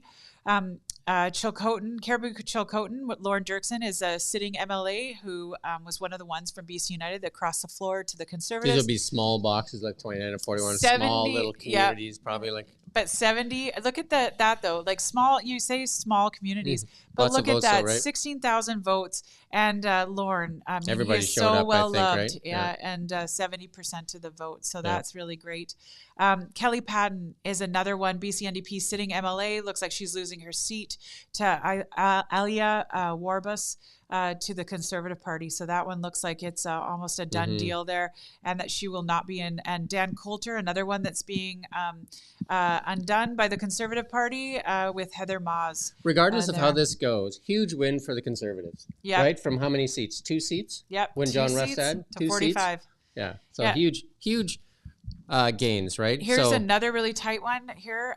Columbia River Revelstoke. We've got the Conservative Party, Scott McInnes at 7,500 and Andrea Dunlop at 7,489. So we've got about 60 votes, 62 votes separating those two as well. So another really tight one. I'm just so interested in Kelowna Centre though, so I'm going to go back to it. Refreshed here. We still have the NDP at 45, Conservative Party at 46. And it looks like Loyal is now it looks like he's following. He's falling away a little bit. It's still the same amount of boxes though, which is weird. Same amount of boxes, but Christina Lowen looks like she's got 24 now votes more than 17. Wow. I mean, find a couple laying around on the floor or something. I mean, don't joke that way, Jim. Yeah, don't joke that way. I didn't say it. I didn't say it. Soon. Yeah. But yeah, I mean, we'll keep refreshing on that one because it is so close to call. So close to call. 89% of the votes in. Yeah, and now we just refreshed 43.5% of the voter, 90%. Christina Lowen up by 28 votes now. Up by 28 votes now. 90% of the ballots now reporting. Yeah, at 28 votes, though, there's going to be a judicial recount. There's just no way that, I mean, the even mail-in I as a ballots for sure. candidate. Yeah, mail-in. Right? You'd ask. Right? I would ask. Say, hey, come on. Yeah. Like, it could be a small mistake there. Yeah, absolutely. So definitely that is one that I think we're going to watch. And especially when we've got the BC NDP at 45, Conservative Party at 46. If you're liking Renee here as a political analyst, we should have her back more often, don't you think? Oh, you are so nice. I'm just pitching right now. Yeah, right? absolutely. And you know what? I pitch away. I love it. You can tell. My husband said to me last night, Renee, this stuff is in your veins. And I was like, yeah. Like so much knowledge and so much, and so well at it too. Like you do so well at it. So thank you. Yeah. Thank you. I appreciate it. And I think it matters. It matters to people. Policy makes a difference in people's lives. And that was something that Christy Clark really drilled into us on the Premier's Economic Council, was just how much each of those policy pieces could impact either positively or negatively in someone's world. So definitely, I'm a big believer in politics and how it matters. And this is huge. I'm going to say, like, a swing of this nature is huge. And you talked about 2 MLAs to 46, and those two were not elected in. Yeah, there's only they stepped across, right? Right, they stepped across. So actually, they had 0. From nothing. Yeah, from 0. 0 to 46. And you know what? Earlier we talked about Kevin Falcon. I think we should give him props, because this would look very different if the BC United was still running a campaign. Yeah, it would be definitely probably. I mean, the NDP loved it when it was the 3 for sure, right? Yes. This speaks a lot to Kevin Falcon. If you're listening tonight, or if you happen upon this, I think what you did probably doesn't go in vain for his goal was to defeat the NDP. Not that it's happened, but it's closer. It's close, and it's I would say, whether or not the Conservatives win, it's a victory, and it also is a voice for British Columbians to say that they're in the middle, and that we don't want to be extreme right or extreme left. And even if we do this philosophically, like if we think about, that the vote is pretty much split between the NDP and the Conservatives, that in and of itself creates that tension that will hold policy to the middle. You know, we talked about how no drastic every changes, vote, right? you're not going to see big things, you know, big swings. A lot either of taxes way, won't happen. You know what I mean? There'll be some negotiating, which is typically what politics should be, right? Yep. You give me something, I give you something, right? Agreed. And very different than what's happening federally. Federally, they have the 4 parties that all have, you know, basically all 3 of the other parties have to unite to, you know, to topple a liberal piece of legislation. So this is very different than that, because all it's going to take is one person out sick, you know, and we saw that with, you know, there were MLAs that battled cancer and were out for months at a time. You know, we saw MLAs that had, you know, personal issues that, you know, stepped back. So that this is not for either party. Even if either party. You know what I mean? Even if you know, I think, to be clear, they need to get 48, right? Like you're saying, they need to get 48 because they need that +1. They do. And the other thing that this is going to signal is this is a huge decrease in the NDP. And this is a signal to the NDP that the electorate is not happy with where things are at, and they're not happy with EB. So I think we could see a leadership change. How many seats did the BC United hold prior in this election? Well, it fluctuated as they crossed the floor. They crossed, Yeah, but then we started with 28. 28, okay. Yeah, we started with 28, and the NDP and the Greens had 2. Yeah. So, wow, it's still neck and neck. 40 now. It's up to 40, separating Christina and Loyal. So still 40 the same amount votes. of boxes, though, right? So same amount of boxes. So somebody's counting them as they go, right? So, but 40 votes separate Christina and Loyal. 40 in Christina's favor. So right now, Conservative Party is in the lead in Kelowna Centre. So very, very tight to call. Very difficult to call. And what a turnout. 24,000 people voted in a brand new electoral So district. how many votes do you remember in your riding? I don't remember. No. But I think it was, I want to say it was about 18,000. Like it wasn't a lot because there was only 54. 25,000, right? So that's a lot too. Yeah. So that's definitely a good sign. You know, you're seeing pretty consistent numbers. That's a very, very, very strong lead for Gavin. Yeah. We 51 had points. anticipated that for sure. Yep. Absolutely. You know, what I will say is that, you know, I you know, in the last election, you know, I won at 50, just, you know, about the same percentage, just under 52%. Yeah. But the Green Party actually had, you know, 15%, as I was saying earlier. So that number's gone way down. And you ran against Gavin, right, in the leadership race, right? Yeah. And like he's from an Vancouver. Experienced. Very experienced debater for sure, right? Very experienced. This is his third run. He ran in Vancouver riding back in 2012 in a by-election. And then he ran for leadership, and now he is running in Kelowna Mission. So this is his third election. But yeah, definitely ambitious guy though. Very John ambitious. Should watch his back, right? Oh yes, John has a few of those in his riding. Definitely. Yeah, definitely has a few of those in his riding. So there you go. Yeah, I keep refreshing. Refreshing. And 48 now for Lowen. Yeah, it's sticking around the same, like 41 votes, and that same amount of boxes. And Tara's obviously celebrating tonight. Well, I don't know. Oh, Tara, yes. Yeah, Tara's obviously celebrating. Tara, she did her first interview prior to the election. She did. No, that was really great. Right? That was really great. So Tara and Gavin and we'll have Tara Macklin. in on Monday. Hope we'll get her in here. Yeah, and Macklin. Very, very exciting. All right. So Conservative Party at 45, BC NDP now at 46. So that is flipped. Unfortunately, I don't have the staying at that 20,000 gap though, eh? Like that, if we look at that as it goes, 855 to 832, that 20,000 really hasn't changed as you know the parties kind of jostle back and forth, right? Yeah, you're totally. But there's right. that Sturco riding still sitting there too, right? So that hasn't really. Is there any movement in that one? Yeah, let's take a look at that one because. And where's that one leaning right now? What's it reporting as? Yeah, that's very. Sorry.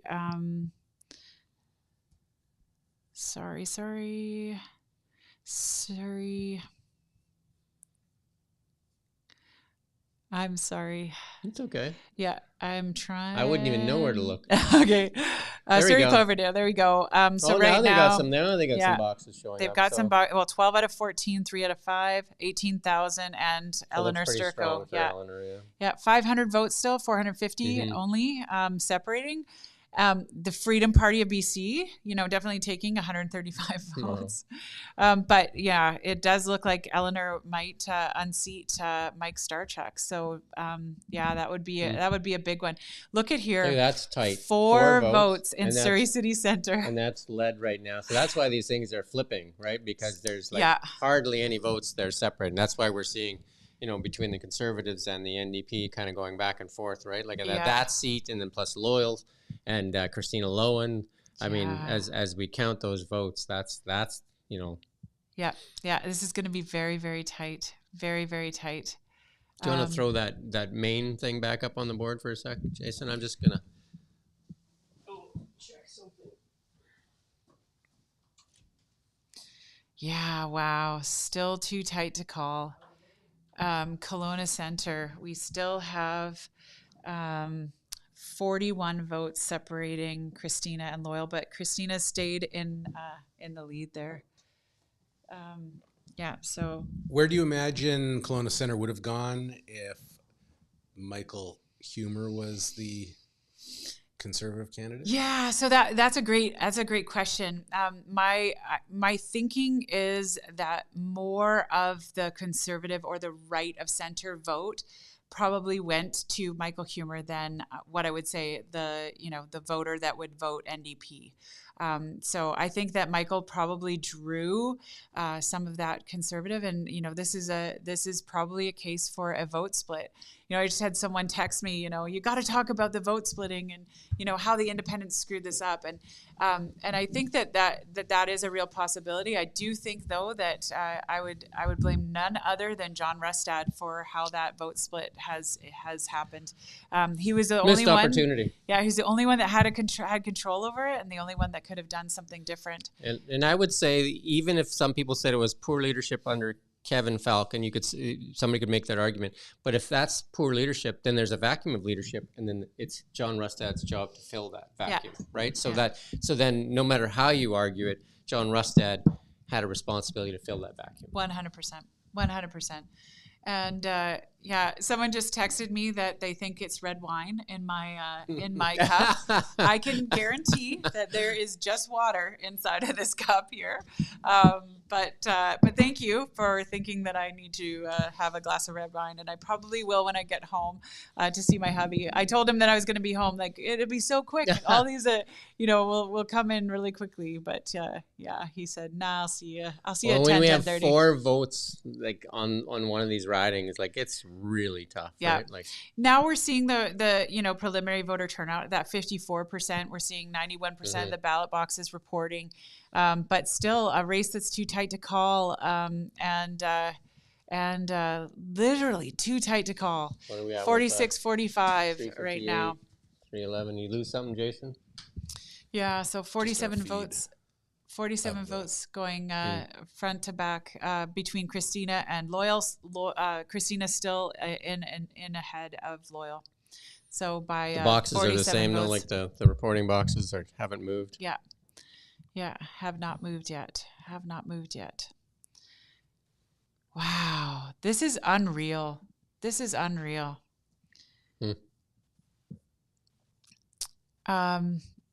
Where's the race for 4? Oh yeah, Surrey Centre. Let's look at it again, and I can pin that one to the top if we want,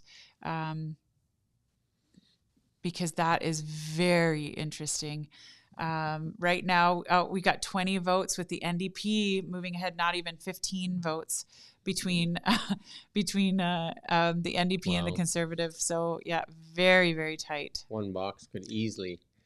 And there's like one advanced box. And Surrey Cloverdale, it does look like Eleanor's by 500 votes right now. I'm just pinning all of these Surrey ones to the top so that we can look through them a little bit more carefully and quickly there. Surrey Panorama, Brian Tepper, I mean, I'm almost willing to call it at this point. Unseating Ginny Sims, Surrey Serpentine. Looks like the Conservative Party will take that one. And the Surrey South, we've already determined. Surrey White Rock, I would also determine that one. That looks like Trevor Halford in the lead there. So definitely very healthy, very healthy. So yeah, again, I'm going to just refresh it here and see what we do. But oh, it looks like Kelowna Centre, Christina pulling ahead, now separated by 52 votes. So still Christina, the boxes reporting are the same though, eh? Like that's the interesting part of that. I just want to note to people that we've been on the air now 3.5 hours. High five, Jim. Woohoo! Talk about like and we don't even get commercial breaks. Like Yeah, that really. is amazing, right? Yeah, like we've been at it hard. Commercial break. I wondered why my voice was getting a little hoarse. Maybe Jason can run that thing for a second. Just give us that 30 seconds, right? Sure. And just to let you know, we have currently 1,717 people Wow, tuned in. there you go. So. Nice. Thank you guys. Yeah, thank you guys. Just on the X platform. Yeah, thank you. That means a lot. Yeah, it means a lot. Means a lot. Still, if we look at the overall BC NDP over the Conservatives by 46 to 45. So still, That's 20,000. That 20 high fives all around. There you go. Thanks a lot, Lucas. Yay! There you go. And we communicate. CBC won't do that. No, they would never do that. So yeah, definitely. Give us half the budget, we'll do better. $500 million, and we can do better. Jim, I'm going to say that private sector with efficiency, we could do it with 1/4. Well, even a tenth even. Yeah, indeed, indeed. We jest. We love you at CBC. Absolutely, absolutely. And I did see Chris Walker in his suit There you attire, but I think he had a scotch in his hand. Nice. So I think he might have been drinking before he actually went on air. But 52 votes now separating Christina Lowen and Loyal. So Christina ahead by those Lots 52 of votes in that votes. too, in that riding, right? For a new riding, 24,000 votes, right? That's encouraging. That's really encouraging. Here's another story. Anna Warwick Sears fit 35% of the vote. That's higher than Harpreet Bodahal, which I'm surprised by. Harpreet is a very, very well-known person, but I guess Anna Warwick had some pretty significant. Mine is so tight. Look at that. Like Jason just put that up. That 20,000 vote spread just doesn't change. Do you know what I mean? You don't like that vote spread, do you? No, I'm just saying it just keeps moving together, right? Just keeps moving together. It doesn't spread or change. No, you're totally right. You're totally right. Okay, I just refreshed. Christina has pulled ahead. Look at that. The advanced voting looks like it was a vote for a Conservative because she just pulled ahead by 150. By well over 100. Yeah, so that there's one more box left to count. 118, Yeah, 117. So that's probably more than mail-in ballots would be, right? So, but we still have that one box to report. We still have one more final voting day. It'll be interesting. This is where a candidate has a choice. They can concede the election and say, no, you won, and be done. Or they can say, no, I want a judicial recount and see what happens there. But I mean, you'd wait for, in this one, you'd wait for that last box for sure. Absolutely. And the out-of-district ballots. You need those. Right, yeah. But I think they would know how many out-of-district ballots they would know how many. And if they there was 10 probably, sent out, they'd say, well, we don't it's need not to going to swing it. Yeah, it's one not way or going to another. change it, right? So yeah. Now, out-of-district ballots could matter more in Kelowna, where you might be working in the north end, but you want to put in your vote for Kelowna Centre, and and so you're gonna vote during the day, and you can go into any ballot voting center and actually get your ballot. So there might be more, but they will know what that number is. So if the spread is not more than what that number is, or is more than what that number is, right, they might be able. Yeah. And I just want to say just a little plug for Kelowna Now. We have a newsletter that goes out to 30,000 people every day, 365, like 7 days a week, and it gets into your inbox at 7 a.m. A lot of these stories that we're putting out, our newsroom is we've got the full news team working here. Kudos to them because they don't typically work Saturdays. We got Ian working out of Ottawa. We got Megan working out of Victoria, and we've got Josh and Cheyenne and Steve and Kent and Corvin and Nick all out there working as hard as they can to make sure that you guys get the results you need. And then we got Jason behind the controls here, and he's going crazy. Look at that. Lowen jumps ahead. Yeah, so look at the news team. They're pumping out the stories as fast as they can get them up. Kudos to the KelownaNow news team. We're an independent with zero government funding.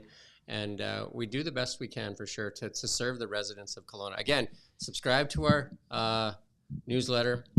Follow us on YouTube. Follow us on X, TikTok. And we do have a secondary Instagram account up that they haven't found yet. Oh. Jim, always trying to get one on. We don't put news on it though. We just put some of the because we do a lot of stuff for local business, right? So we do promote a lot of local business. So we just put that stuff up there. Yeah. We would love to have our Meta, if you're listening, we'd love to have our Facebook and Instagram back, please. Absolutely. And thank you. And just want to thank everyone who is commenting and sending text messages, etc. Just really appreciate the feedback and the interaction. It makes this so much more fun. We're holding steady at the 46-45 with the NDP still in the lead by that one. So it does look like it's staying fairly You're welcome, steady. Owen. Yes, Thank you. thanks so much, Owen. Do you want to run that little break there, Jason, for a sec? I will. Oh, thank you. I don't know who WME is, but thank you. 3.5 hours. It's like a marathon. Yeah, I never would have believed it was possible, but that we're getting. I mean, this is exciting. Technology is actually, I think the solution for a lot of things, right? Technology is, and we've had to adapt and put in a lot of stuff here. So yeah. Jason's got a lot of wires back there. Yeah, he does. He's looking around like he's not sure what's going on. Surrey City Centre, just a little bit of an update there, pulling away with 30 extra votes for the BC NDP. So again, that's one that was flipping and flopping, but it does look like it's solidifying. Surrey Cloverdale also looks like it's solidifying, but on the opposite towards the Conservative, not the NDP. I would call it Surrey Fleetwood for Jagrup Brar. It does look like he won, and that's the sitting incumbent MLA. But Gary Begg is down by 110 votes to Hanvir Randawa with the Conservative Party. So that one, 11 out of 12 and 6 out of 6. So, it's very tight still, 110 votes, but it does look like Conservative Party is pulling ahead. Surrey Newton, we've got Jesse Sunner, BC NDP, in that one with almost 1,100 extra ones. So that one's probably safe to call. And then in Surrey North, Mandeep Dhaliwal, unseating Rashna Singh by about 1,300 votes. So safe to call on that one with 4 out of 5 reported and 11 out of 12. Surrey Panorama, as we had already said, Brian Tepper over Ginny Sims, unseating her. And then Surrey Serpentine, it looks like Linda Hepner, Conservative Party, taking that one. Surrey South, we've already declared for Brent Chapman. And then Surrey White Rock, Trevor Halford, we've already declared. So literally we're looking at the Surrey ridings. And Jim, when we started this, we said 45, 46, right? So yeah, we said that Surrey was going to be the battleground, and it's proving to be so. You called it's proving to be so. And those flips is. Do you want to put up that main leaderboard again, Jason, for a sec? There you go.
Sign. We got the full Jason this time, the full Monty. Well, you might as well talk if you're going to be there. There you go. There we go. So we were just saying that Christina, one more box has just reported, and Christina Lowen has pulled ahead by 122 votes. So it does look like. And we're back. And we're back. Yeah. So I mean, I think if I was to guess what's happening, is that they're reporting them, but they don't until they're fully counted. They don't click that it's fully reported. I get that. Yeah. So we're going to see the sense. numbers adjust here, I think, Right. for that last of the final day ballots reporting as well. And again, what a nail biter in this riding, though. What a nail biter, eh? And again, we proved that the advanced voting was a vote for change because it definitely Loyal was leading, and now Christina is respectable votes for Michael Humer, though, for the doctor. Yeah, absolutely. Michael at 10% of the vote. All of the independents really. Whether it's Ashley at 11% with 2,800 votes. 11% for a candidate that's never run for election politics before, right? Never mind provincial, but that's her first foray in. Right? Yeah, and Stephen Johnston, we knew that he would be strong, but 21% of the vote. Definitely. Jason's got something he wants to say. Yeah, X dropped, so I think we might want to terminate and then re-sign back on. Sure. So for everybody who is still with us on YouTube, we will be back with our broadcast here in just a couple of moments. You just got to find us again. Look for that notification.